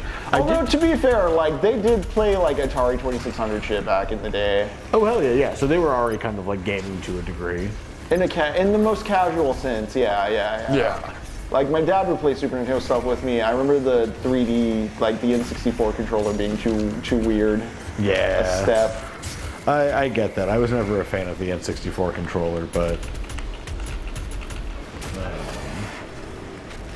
I also grew up with PlayStation, not Nintendo so much, so... Gotcha. Oh, yeah, you're getting the It sword. was just, like, very weird staring at that controller. I'm like, why does it have 3 handholds for 2 hands? And why are we, like, why do you never hold this? I was like, no, this is the best controller ever. I'm like, I do not have Very 3 hands. rarely, yeah. Oh, and the joystick on the 64 controller, just... Yeah. Even the first party ones. God help you if you had a Mad Catz controller, but... Oh, God, man. No one wanted that stupid Mad Catz. Perfect. That's how you found out where you were in the friendship circle. Who got the Mad Catz at, like, the sleepovers. Alright, cool. Torch all that. Oh, Rash, your dad encouraged you to try video games? Interesting. I was like, my parents were never very tech savvy, so I always ended up doing it, which is weird with how tech savvy I have become as a person. I think as our generation just kind of needed to do that as function, like, I honestly in think ways where like kids now can just stream stuff. It's like, well, we needed to pirate stuff or had to like use Google in a way or like do shit to our computer to get things running in a way where like everything's like much more pre-built, custom made. I think it was honestly just being left in a room with a computer and be like, well, I'm That bored, and too, like, what yeah. is this thing? Because I'm like, you know, I remember asking my dad why we bought a gateway computer, because my dad's a construction worker. Like, my dad He just saw a commercial that said, dude, you're getting a Dell. And he was like, my kid's getting a Dell. Everyone's getting the big cow box, so we need to get the big cow box too. And it's like, all right. So I was playing like all the video games, but he just didn't know what to do with it. It is 9:33. I'm gonna say let's take a break real quick. Let's stand up, stretch, smoke if we got them, rehydrate. Folks, take a walk for a moment. It's 9:34. We'll be back at 45. So give us a quick 10 plus minutes. We'll see you in a few. Yeah, I like that. But yeah, when we get back, I'll go over some quick notes and then resume the battle. Maybe I'll let Jacob take a hand at this particular encounter while I go through my Paradise Lost notes. But yeah, we'll see y'all in a few. Oh, Barnabas. The most joined perfect us. angel. The most perfect little girl, hidden by the chat. Yeah. Excellent. You'll never really know how cute Barney truly is. Hello and welcome back to Techno Poverty. This is Jacob. That's Henry. And we're playing Doom Eternal, talking books 10 and 11 of John Milton's Paradise Lost. You know what, Jacob? We're doing it. We have arrived at the fireworks factory. Dracula has his surfboard, and we've done a little bit of surfing. Like, I hope this isn't just like 10 to 15% of the game we're in here right now, because I like the flow state we've achieved this session. I'm just going to go through some of my Paradise Lost notes while you continue this encounter. Heck yeah. Let's do it. Let's lock in.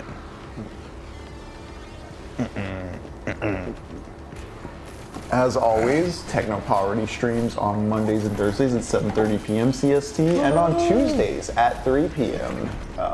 Lux and I just wrapped up Dan Tuesday's Inferno, in which we played through Dante's Inferno while reading Dante's Inferno. It was very fun, and some of the stuff we discuss here plays into shit Lux and I talk about there. Some of what Lux and I talk about here, I am calling into over here, so you might want to check both out. The VODs are up on Twitch, although I'm trying to grease those YouTube numbers more. Suggest Techno Poverty to your friends on YouTube. A subscribe doesn't cost a thing. Yeah. God, I love the way they pop. I know, it's very satisfying. I completely forgot that they were even a creature that you could fight. As always, you can check us out on Blue Sky, on Twitter. We have a link tree to our socials, as well as info on how you can get on our Patreon or Ko-fi and access our Discord. We screen movies related to what we're playing and reading, although we will not be doing so this weekend. There is some fight opera related stuff we are doing that I'll have more info for as the time nears. Shoutouts to Fight Opera. You can check them out on Twitch as well. They are a local wrestling show Lux and I volunteer with.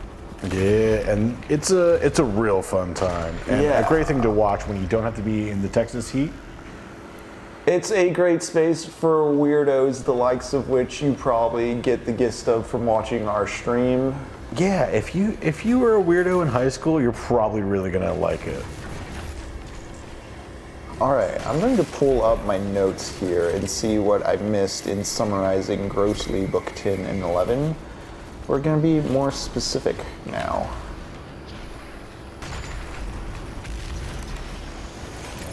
Although, just on the note of movies, when we do get back into the screening room, I want to show Cemetery Man. We're approaching Halloween time, Dia de los Muertos time. We love it. We're learning about the fall of man right now, and despite it still being 100 degrees in Texas, which is why I don't mind still running the marquee saying Summer of Doom, because sure as hell feels like it. Yeah. We are approaching fall, as Adam and Eve have from paradise, haha, as Lucifer from heaven. But Cemetery Man, we've been mentioning Dylan Dog and Jim Butcher and Devil May Cry. I don't know when this subgenre started. I've actually wanted to map it out more. I've only recently gotten more interested in the non-video game version of it, because to me it was like Devil May Cry was it. Constantine, Dylan Dog, I believe Dylan Dog's what, like an Italian comic? Yeah, Italian. Constantine's American or English, I can't remember. I know he's British, but I can't remember if he's like created by Americans. Yeah, 5 different summers of Texas. But there's this supernatural detective boy genre I find very interesting and fun. And a lot of that stuff plays into or off of the mythology that Paradise Lost starts and would later become, a great gothic tradition. I mean, this shit's all over heavy metal lyrics. Just think of Cradle of Filth. Yeah, truly. Entire career off of it. John Milton was just spitting hot fire that for centuries after would be quoted and taken out of context, paraphrased, chopped up, rewritten, butchered as some jackoffs play Doom while talking about it. Just, it's immortal. It has aura. Let me get down to my notes instead of just rambling here. Because I was talking about Cemetery Man and then I just went off base. The short of it is, Cemetery Man is an Italian movie from the 90s about a dude who he's the groundskeeper at a cemetery where people get buried. For some reason, they sprout back up as like super strong zombie versions of themselves. So he's got to re-kill him. Yeah. So he has to tend to this cemetery where it's possible to bring people back to life as like demonic zombie forms of themselves, and so. Not only does he have to keep the dead from coming back within the cemetery itself, but he has to be leery of, people trying to use him to get to the power of the cemetery. And like, I don't want to spoil it because I've only seen it once myself, so I both only half remember it, but also it's a very fun reveal. But there's a lot going on as far as like, not just at the micro level, I have to tend to my cemetery, but the macro level, my cemetery exists as a piece of property that the government and the police know about, and what they know about it and what I know about it are very different perceptions. And also, I keep falling in love with the same looking woman. Also, just, when you're a gravekeeper at a magical cemetery, the ladies just throw themselves at you. Honestly, it's like the horniest cemetery movie ever. Like, like goth girlfriend galore. Yeah, it's a great flick from the '90s. It's extremely schlocky, but also an extremely apt. It's an apt device for political satire. Like in parts, it's a metaphor about fascism, but it's not just that. In the same way we've been lauding weapons for not being just like a blunt singular metaphor and like more a considered story with many interpretations to it, Cemetery Man's the same. I'm talking about you can read fascist metaphor and stuff into it, but like the mechanical plot of the thing is like, damn man, that cemetery keeps bringing people back to life. What are you gonna do about it? What is happening? Yeah. Fuck. That can mean so many things depending on the context. And yeah, it's a very fun kind of, proto Devil May Cry, proto supernatural kind of like, progenitor of the genre. I think it was like going to be a Dylan Dog movie, and then they lost the license. Jacob was explaining to me before. Jacob has like a 4K boxed version of this thing with all kinds of special features. It's glorious. Yeah, it was super fascinating because I was a blind buy, but it sounded so cool, and they had a really cool animatronic for like their death character. Yeah. That just like, I was like, I need to see this movie.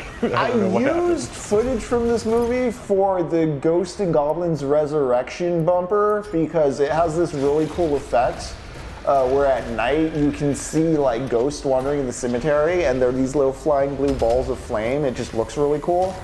I used that bumper on Ghost and Goblins Resurrection, and the footage got DMCA'd. I was very surprised by that. Not the music I used for the bumper, which is just straight up the Capcom music, but the footage. I was very surprised by that. Yeah. They got that, apparently, which is funny, those Italian horror movies. Yeah, because it's such a fun, gory, cartoony. It is very Maximo or Ghost and Goblins in its presentation of the supernatural.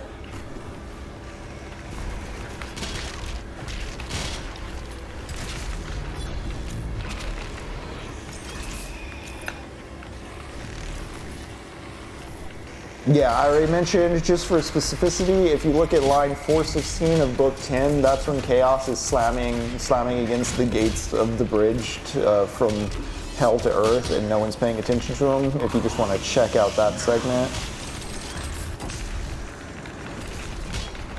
It's Ophion and Eurynomy are the two snakes I was thinking of in Greek mythology that are like the primordial serpents of the world that the demons decide to lie and say they are, so that they can claim like being older or created before God created them.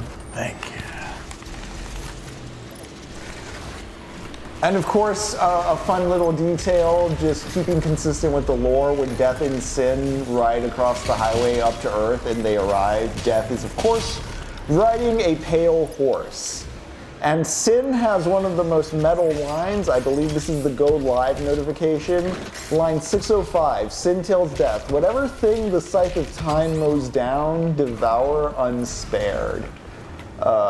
Milton, of course, setting up an etiology of like why things die in different ways in this world, is just talking about how relentlessly hungry death is, and the hierarchy of the feeding order. What death looks for is easy meat versus what's more articulate meat.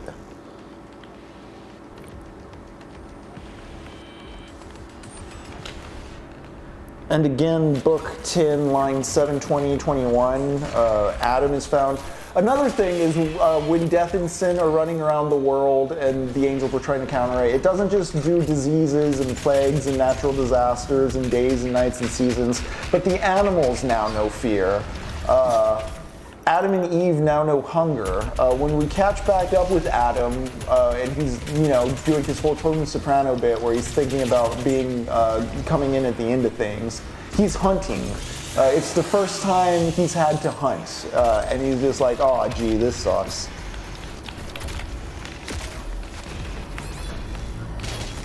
And the thing is, Adam is just blaming Eve for everything as well, just to get a bit more specific about the state they're in. Like, his whole thing is like, oh, I have to do all this stuff that sucks now, and this is all Eve's fault. And Eve's just very much tearful and crying the whole time, asking to, like, please stop blaming me. It's like, never a woman?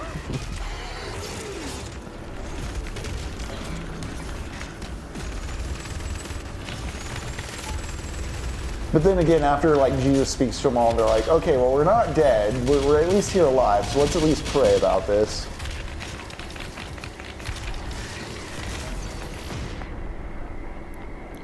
If you want to hear a good, actually, let me see how this looks. When God calls the cops. How's the battle going? Every once in a while it's okay. Right now it sucks. Oh, thank God I popped one of their heads. Just what I needed.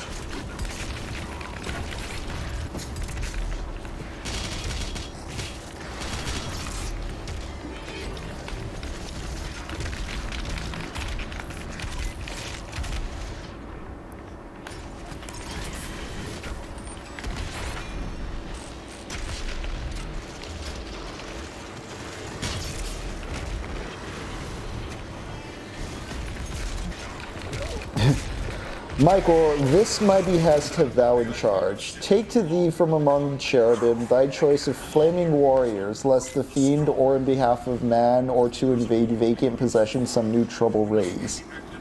Just your most fiery guys, like, hey, you know those guys who are on leave of absence? Well, why don't we get those guys off paid leave? Because you know, it's just two people, but Satan might be down there. He might be down there, though.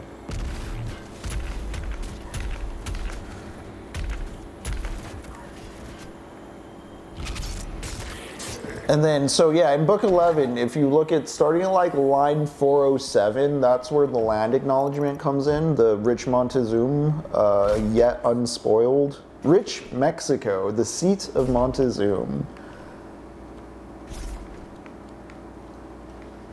Did you do it or did you die? Oh, I did it. Okay, cool.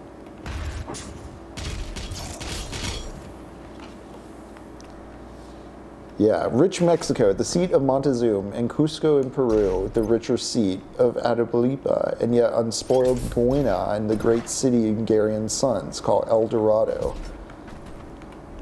El Dorado.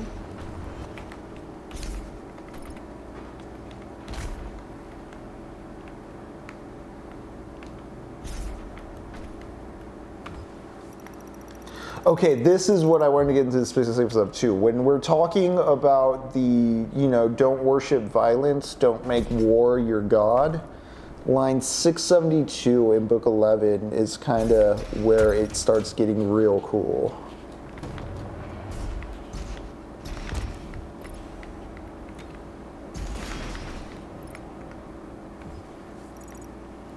Yeah, so violence proceeded and oppression and sword law through all the plain. Sword law. I love that he has that phrase. Like, don't do sword law, guys. Don't live by the blade. Don't know. Yeah, you should know. Don't study the blade. Just stop. Just know. Like, you will die by the sword. We get it. Live by the sword, but you forget the second part where it's die by the sword. You forget what happens when you live by the sword. Living by the sword. Hell yeah, this is awesome. Dying by the sword. Oh no.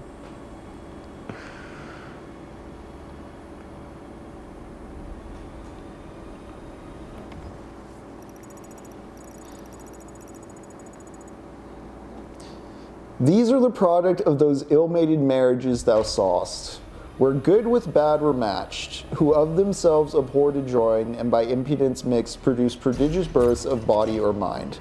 Such were these giants, men of high renown, for in those days might only shall have been admired, and valor and heroic virtue called, to overcome in battle and subdue nations and bring home spoils with infinite manslaughter shall be held in the highest pitch of human glory, and for glory done, of triumph to be styled, great conquerors, patrons of mankind, gods and sons of gods. Destroyers rightly are called, and plagues of men.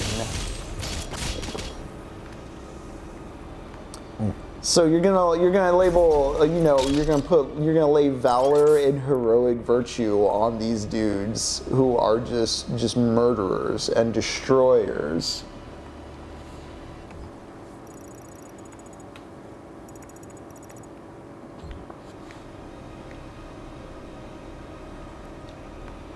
And then this line, oh man, kind of at the end of the whole Conquerors and Destroyers. So this starts, I just want to point out, you should check out, this starts on line 603.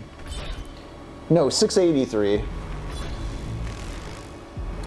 Michael's whole response to this. This is after Michael has shown Adam all the horny for violence people. 683 is when he just goes, you know, don't do this. And the whole thing, it's about 100 lines, 200 lines long, is him just saying, you know, war isn't good in very, very poetic terms, and it's very great. And like it's 797 here at the end, I really love. The conquered also and enslaved by war shall with their freedom lost all virtue lose. You know, the empire will be enslaved by war. War will become a thing the empire has to wage in order to sustain itself. Jacob, the arms industry must remain profitable for America to continue on. There is no... There's no other way. No other way. No, I completely agree. Wholeheartedly. Somebody has to keep doing the War Machine, or else, look, if we're not doing the War Machine, someone else will. Someone else will do the War Machine, so we got to do the War Machine. We got to be the best at it. Otherwise, we'll be we want to be first loser? Yeah, right? The conquered also and enslaved by war shall with their freedom lost all virtue lose. Like, well, I mean, I got to take these $8,000 from the DNC. I don't even know how to pronounce APAC. I got no idea. You know, every time I bring up Moloch here, I talk about this stupid, like, have you heard of gays for Gaza? That's like chickens for KFC. But, like, Moloch is also appeased by child sacrifice and from the land of Canaan, which there's certain modern day countries that now exist in that very same area that overlap with the dude I'm making fun of.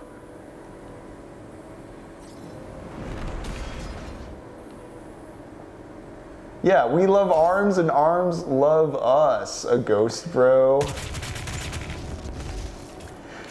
Yeah, oh man, and see, that's something, this is interesting now that I think about it, because I'm thinking about when Neil deGrasse Tyson was on Joe Rogan. Yes, I did watch that.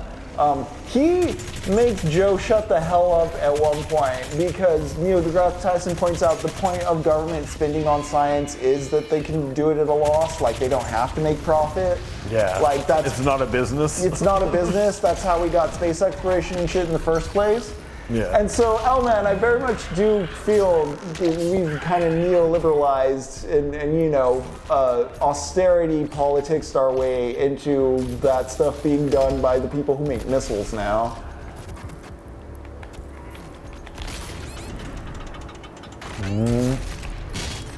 Also, some of that research on like weapons testing is very much arms used by Israel to do what they're doing, which is genocide. I don't know why I'm trying to cake it in innuendo. We've already said kill yourself on the stream. I don't know what the fuck. We were trying to get $8,000. Yeah, you're right. Damn. Didn't work out well, I guess. Oh boy, we're gonna have a tough Zoom call after this. Awkward. But yeah, that about covers my notes. I just really wanted to make sure I got the exact quote because I love that line so good. 797. The conquered also and enslaved by war shall with their freedom lost all virtue lose. Yeah. Damn. You become Molochian. Remember, Moloch was characterized earlier in the poem as always doing the violence first and then looking for a rationale thereafter, or asking others to provide the rationale for him. Kind of like those that Venezuelan drug dealer boat that just got blown up. Oh my God! Yeah, you know, like yeah, it was a drug boat, even though it seems to actually have been smuggling people. Nah, like we're still the good guys, yeah, right? We're still the good guys, like y'all. this is all justified by World War II, right? Like we won that, so we get to do anything now. Yeah. This many years later, correct? We're forever the good guys because of that one time. Yeah, 3256. There hardly are any jobs right now, except the military's always hiring. Guys, you can join ICE.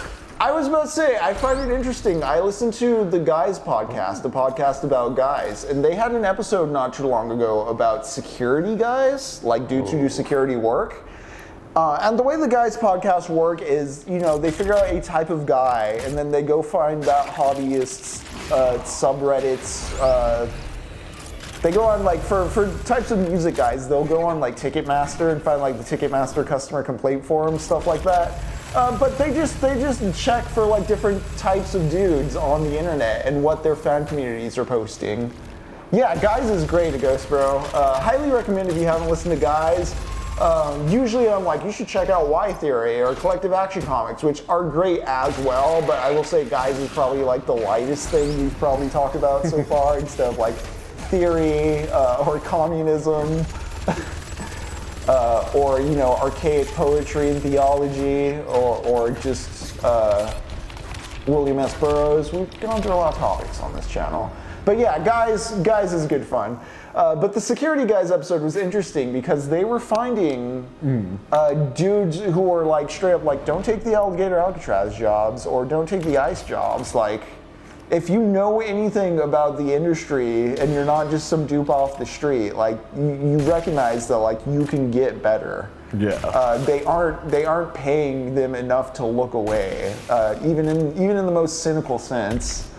Yeah, that part was extremely funny, but like it also reminds you, like, remember who's going to take those jobs in? The people that need them, like the most exploited and vulnerable. Yep. You can say no. You can say no. They just want you to think you can. I know that is tough, and I will, like, I mean, I watched the Patrick Bet David Jubilee. I totally hate when like, in entrepreneurial, like, free enterprise types are like, well, in America, you have the freedom to choose whatever job you're not. No, I understand there's lots of coercion going on. There's economic stress factors. There's material limits on what opportunities you can actually participate in. I mean, fuck, you need a car, you need to keep your license on that car, you need to keep paying for gas. Yep, registration every year. Everything. I do think I don't know, maybe it's just my personal ethics on the thing, but I do think there are certain professions you can just straight up say no to, though, or it's kind of... Yeah. In the gravest circumstances, please consider not doing it. You have so much more to gain by not doing it.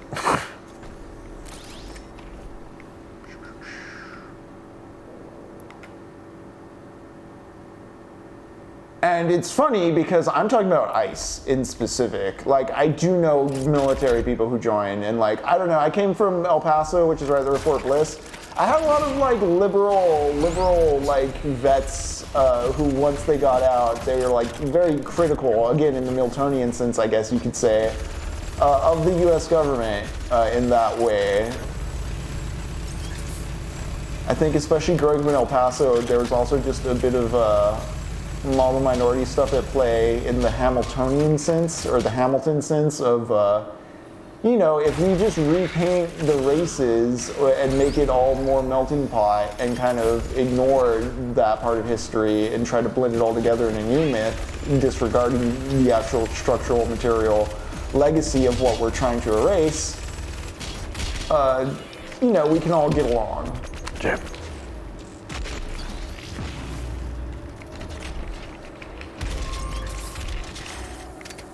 Oh, I'm being coerced by modern society.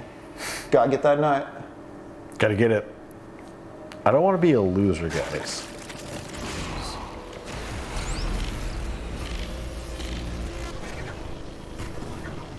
You're really going for this challenge, aren't you? I really want to. Aww. Ah, that was lame.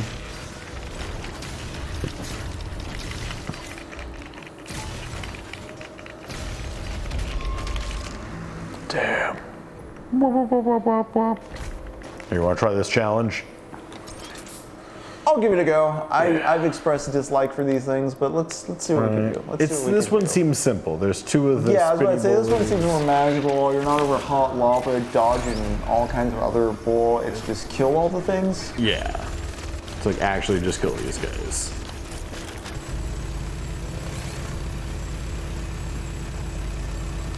Fuck yeah, and then just one big guy behind. Ah, damn. I'm just gonna continue with the level. Yeah, that's fair. The challenge will always be there. We can always come back.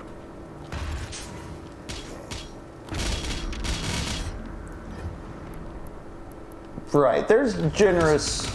The only thing I don't like when backtracking is you have to like replay the whole level to unlock fast travel. Yeah. Like every time. I wish you could just fast travel from the get-go once you've beaten a level. Oh, I did not know that. That's honestly very dumb. That's what it seemed like to me. I Yeah. don't know, maybe something changes. Still, like, it's like we want you to beat it in one go. It's like, come on, man. I wanna do things at my own pace. Nice.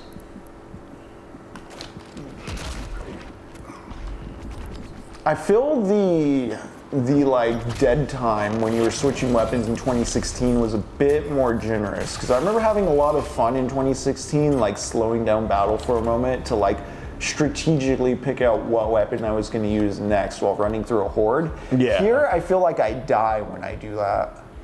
Yeah, it definitely doesn't make you. I mean, you can kind of move out of the way of things, but yeah, it doesn't add to your battle. Yeah, not in the same way. Yeah. All right. Is there a secret or anything over there, or is that where I fell down from? Yeah, that is the whatever secret, but I'm like, I think we already. This was the challenge room? Yeah. Okay. Can I make that jump from over here? No, that's where I came from. I don't need to go back there. No, Henry, you're just old. Your reflexes are gone. Dude, no, I just beat Dante's Inferno though. Like, No, but you have to be doomed. I do think that sufficiently was like a skill demo. I feel Dante's Inferno was at the right level as far as character action goes. Like, it wasn't. I liked it more than God of War. Yeah. I know that's like Sartre saying that'd probably be like blasphemy to some people, but it felt less cinematically minded than God of War, which gets very set piecey. Even in its early ones, it's very on rails, and like it did feel a bit more beat 'em up, hack and slashy.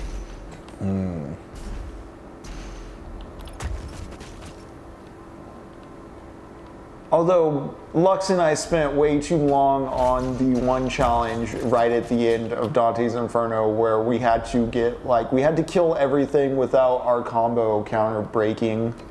Oh, damn.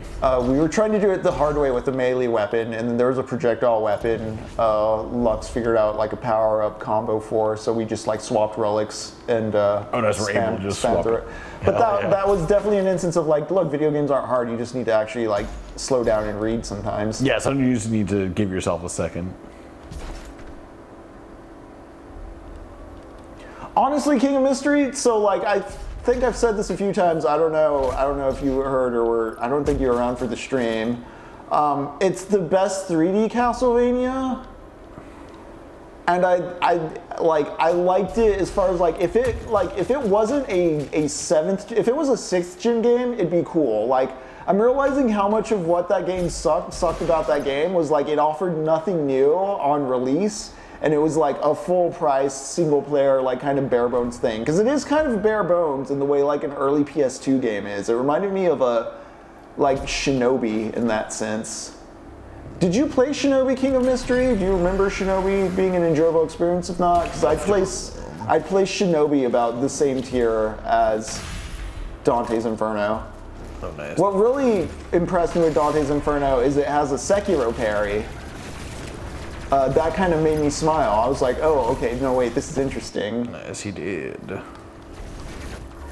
No, I liked it more than Shinobi, now that I think about it. That Sekiro parry went a long way towards like keeping the mechanics good. Or interesting. Alright, there's an archvile around, isn't there? No, the totem, that guy. Okay, Just cool. break it. Punch that thing in the dick.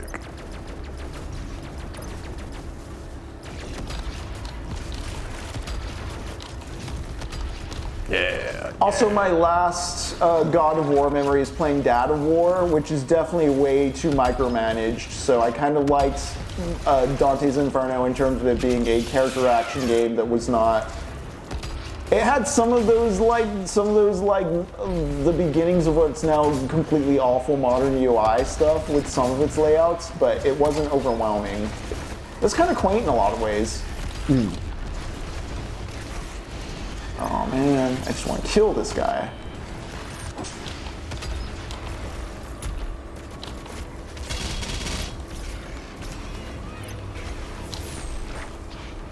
I like going into slow-mo and popping these dudes. Damn it. Yeah, whenever you see them.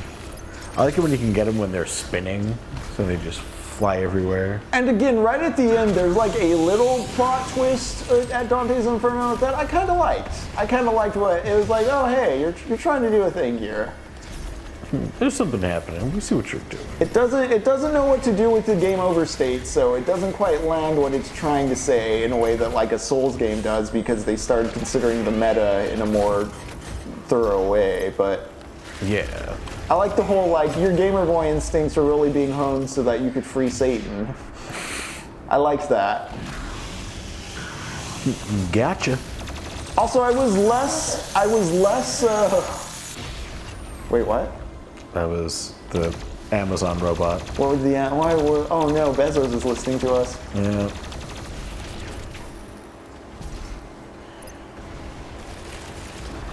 Oh, that's the funniest shit, King of Mystery.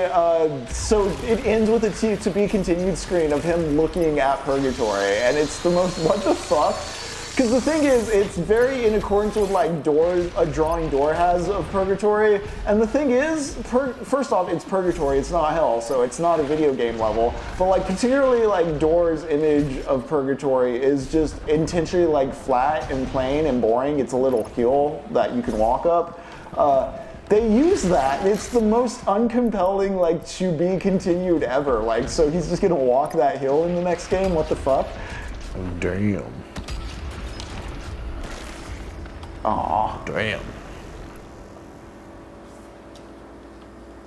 You also see a little bit of Dante Dong at the end. Whoa. Equal opportunity dong. Yeah, there's equal opportunity nudity in that game. I applaud it. I love that. Love that for movies. Oh, nope. Nice. Okay. All right. Alright. We got there. There was a key I had to destroy, right? Yeah, it was on that far side or whatever. There it is. Alright. Alright, I need armor. I need to set some dudes on fire. Light them up. I'm back to doing spreadsheets. I'm looking less at the screen. I'm looking more at the meters. your I'm employees answering on these fire. emails. I am back from a lunch I spent 20 minutes long at. As per my last email. If anyone's going to be regional vice manager, Texas division, it is me. Yeah, that's Cheryl. She's staying 20 minutes late today. No extra pay. That's it. Here's Bill. I'm gonna fuck him on overtime too. Oh no, he's got a union. Fuck. Okay. God damn. God damn it. I'll be back. We'll find something else. Yeah. I'll find some other technicality. We'll find some other small indiscretion. God, I love I'll right bait to him work. into saying a cuss word by cussing around him. Hell is right to work.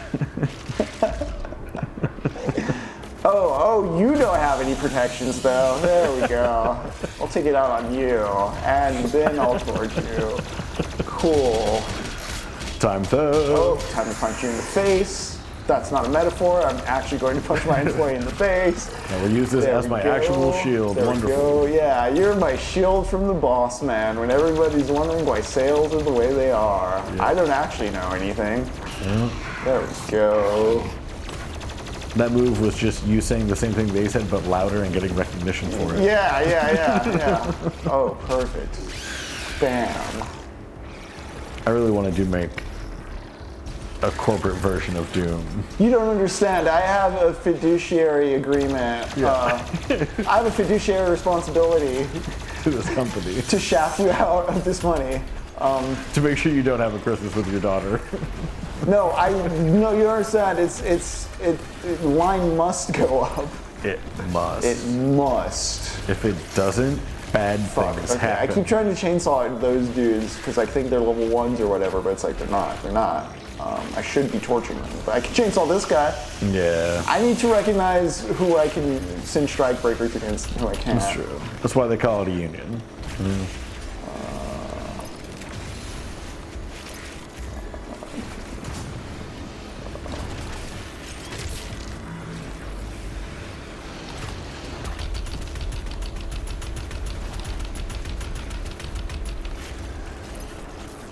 What do I have? Okay, cool. pop. Pop them. Yeah, perfect. That's a pop. Exactly what I wanted. Nice. Yeah, those are very gratifying. Yeah. My gratification meter is full. I also need armor. Sir, do you have armor? See, I'm using the sky boost this time too. Like, Yeah. It's all working out. You're getting the flow. The flow is down. Anyone around? Where's the guy? There's some guys.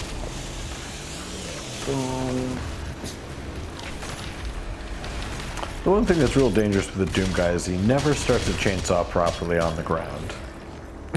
So he's just ripping that shit right in the middle of the air. That is dangerous.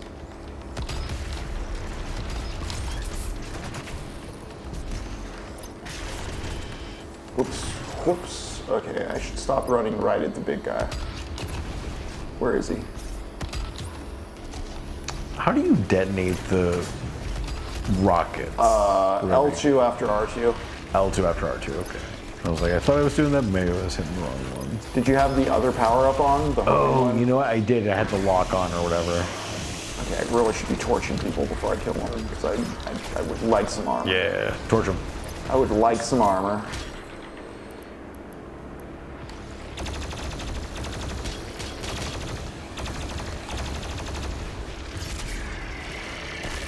Give him that glory kill. Go back to the rocket launcher. Whoop. There we go.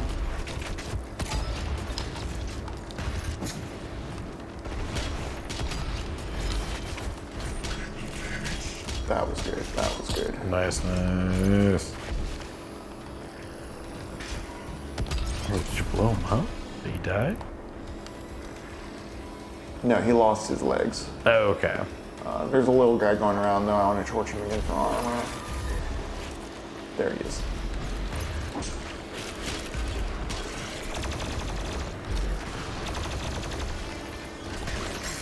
Nope, don't got enough.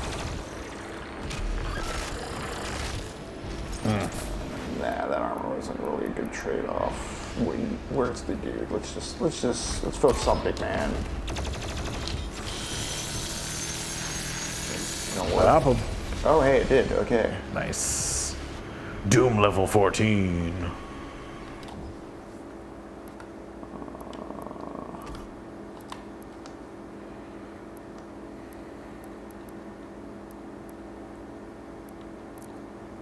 Oh, I do have one. Okay.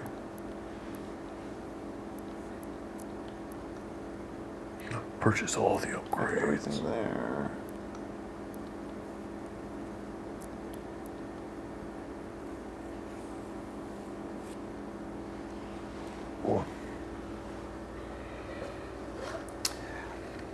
That doesn't sound too useful, but I might be wrong on it. But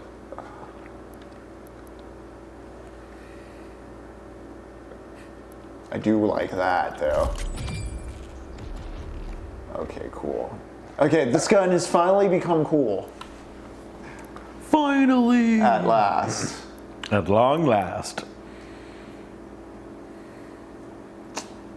That would probably make this gun cool as well. Is there anything else I'd want to spend those points on, though? I don't think so. Some bottomless missiles? Wait, where? On the machine gun? There's something all the way over to the right. Bottomless, missiles. Fire. I need a master point for it. Oh, gotcha. Okay. Yeah, these guns are sweet whenever they're all like souped up. I haven't gotten any of the alt fire on the rocket launcher.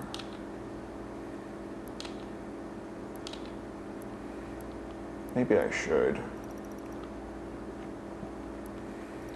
Yeah. Yeah, let's do it. Oh yeah. Bottomless. I disagree, Ghost Bro. I'd take the mimosas. Yeah. Okay. Love mimosas. Mamasi mamsa mamakusa.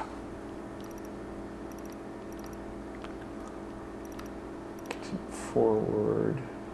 But we do love bottomless missiles. We're not saying we don't want them ever.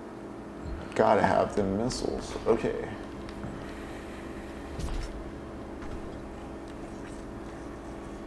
Gotta have those death machines. There we go.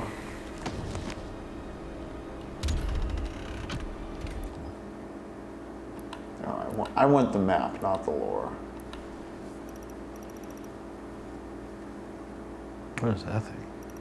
That's like is it a weapon point over there? Maybe?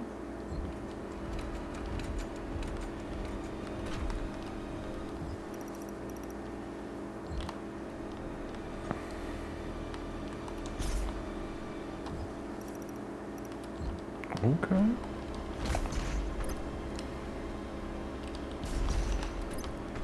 What?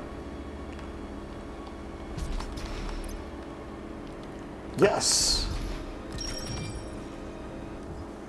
Mastery token. There we go. Oh shit, bottomless missiles. Popcorn shrimp now available.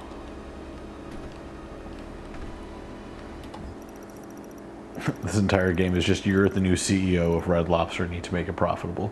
There's a secret over here, eh? Right? Like, we need to get this fucking sauce. Oh, there it is. All right. Rip and tear. Classic. Even though CDs were the hot technology when Doom came out, if I'm gonna keep being that guy about it. Right. But no, I think there's something fun to the satanic nostalgia of it all. As talked about with Beelzebub and our dear boy, our favorite couple, you know? Yeah. Can we get back that far? I should just be waiting for fast travel, shouldn't I? Yeah. Because now I got redo platforming stuff you did. Well, it's all good though. You're gonna get a feel for it.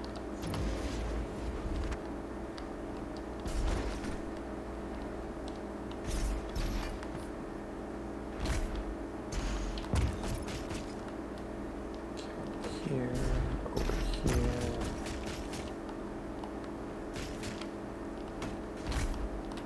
Ah.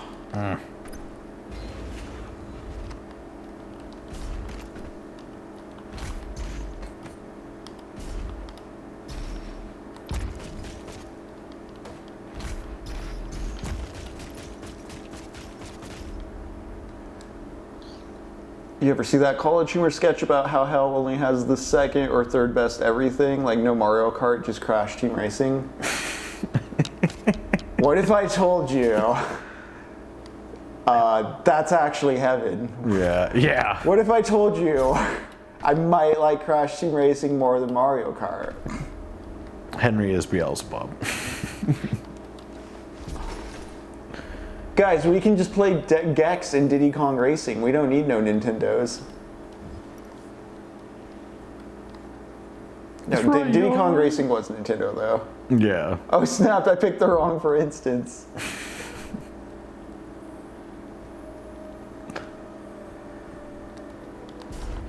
What does it say? Hell is the feeling you get whenever you're wearing like big boots and your socks slowly go underneath your heel and kind of like cradle the bottom of your feet. You ever see that Twilight Zone episode where the dude thinks he's in heaven and then the plot twist is he's in hell? No, that sounds awesome. It's though. great, yeah. I won't give you more specifics about that because I know you Yeah. randomly watch apps on streaming, so you might just come across it and not realize that's what it is. Yeah, I fucking love the Twilight Zone so much. You know what, King of Mystery? I do think overall it's a hard to fuck up genre, maybe. I don't demand much from a kart racer. If I can just play it with people, I know Mario Kart has some like mechanical complex. Oh shit, let's torch these guys. Cause even Pocket Bike Racer is good fun. Yeah. Oh yeah, man. It's a Burger King game. Yeah, I like most kart racers. Sneak King. I do remember playing a lot of Crash Team Racing at a friend's house. Yeah. I really like most Crash Bandicoot games, I'm real happy with. I played, I think, one of the remakes. Did you get did you have those on the PlayStation or something? Yeah, the original Because I remember trilogy. playing one of the remakes of like 1 and be like, oh yeah. I never really played too much Crash. I watched other people play it, but like I didn't have a PlayStation at first when it came out, and when I got a PlayStation, I was more into like RPGs and Metal Gear Solid. Gotcha. It was like one of my first games, I think, was Crash Bandicoot whenever I got a PlayStation. I remember Spyro 1 being solid. I did play Spyro 1 to completion. I don't remember the name of the game, but there was this game where you played like a little boy character who had like a backwards hat, and you fought people with a bubble gun. Not out of this world. It's like you fight shadows and stuff. I think so, yeah. I vaguely remember that, yeah. It was like, I had a demo disc of like the first level, and I would always just like tear through it. It's on the tip of my tongue. I know what game you're talking about because it had a lot of like FMV scenes, and like he had a dog, right? Yes, yeah. Yeah. Early PlayStation game. Yeah. Metal Gear Solid, because I got a PS2 and some of the Enders, and it had a demo for Metal Gear Solid 2 and fell in love with the demo. Oh, that's awesome. Did we knock something? Because I still got video here and there, just not on the TV. Did the TV turn off? Yeah. Sorry, chat. As you can see, we have video feed. Just look at the. You can see it on projector. the PC. We can, yeah, maybe just okay. There we go, we're There back. we go. The TV just like shut off on us. Weird. That is really weird. Spooky. Telling us those people with the universal controller. Gotcha. You're too paranoid. That's when my schizophrenia will start kicking in. I'm gonna start accusing people. Right. I ever tell you about my parents' old neighbors who thought that I was like living in the walls of our house and stealing her food when I lived in like Florida? No. My parents, like, she would always come up, like, call the police and be like, I fucking know you kids down there in my basement. The icon of sin grows more powerful the more it's on Earth. All right, it is 10:37, and we just kind of reached a nice little checkpoint in this level. So I think for tonight we're going to call it. Oh no, King of Mystery, you're so right. The horrifying thing is that the universal controller can just be some dude's phone. Oh no! Don't feed his parent. Damn it! Like I'm gonna be hearing about this shit, aren't I? The entire fucking, they're like, Henry, they're fucking here. Oh, thanks, Wizworld. Oh hell yeah.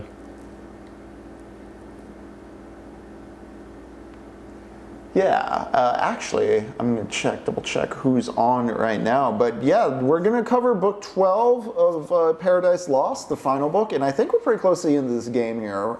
From what I'm gathering, the icon of sin is the end of things. Yeah, was it last time we entered the game, we were like 75% of the way through, right? That was the progress bar I remember seeing. But yeah, so I see that the Pixel Goblins are live right now. I'm gonna give them a shout out before we go. Oh, they're playing Peak too. Man, I want to play Peak sometime soon. Oh, nice. Which one is that? That's the one where you're like little characters trying to get to the top of a mountain, but like you got to help each other out. They have like a funny update where like if your character becomes starving, other characters start to look like giant pieces of meat, so you can like eat them. Everything about the game seems great. I accidentally did a shout out instead of a raid, but it's okay. I'm creating the raid now. But yeah, this has been Technopoverty. This weekend, again, there's nothing on the Discord. We're going to be a little busy, but we're going to get back to it with Cemetery Man sometime soon as we go into the Halloween season.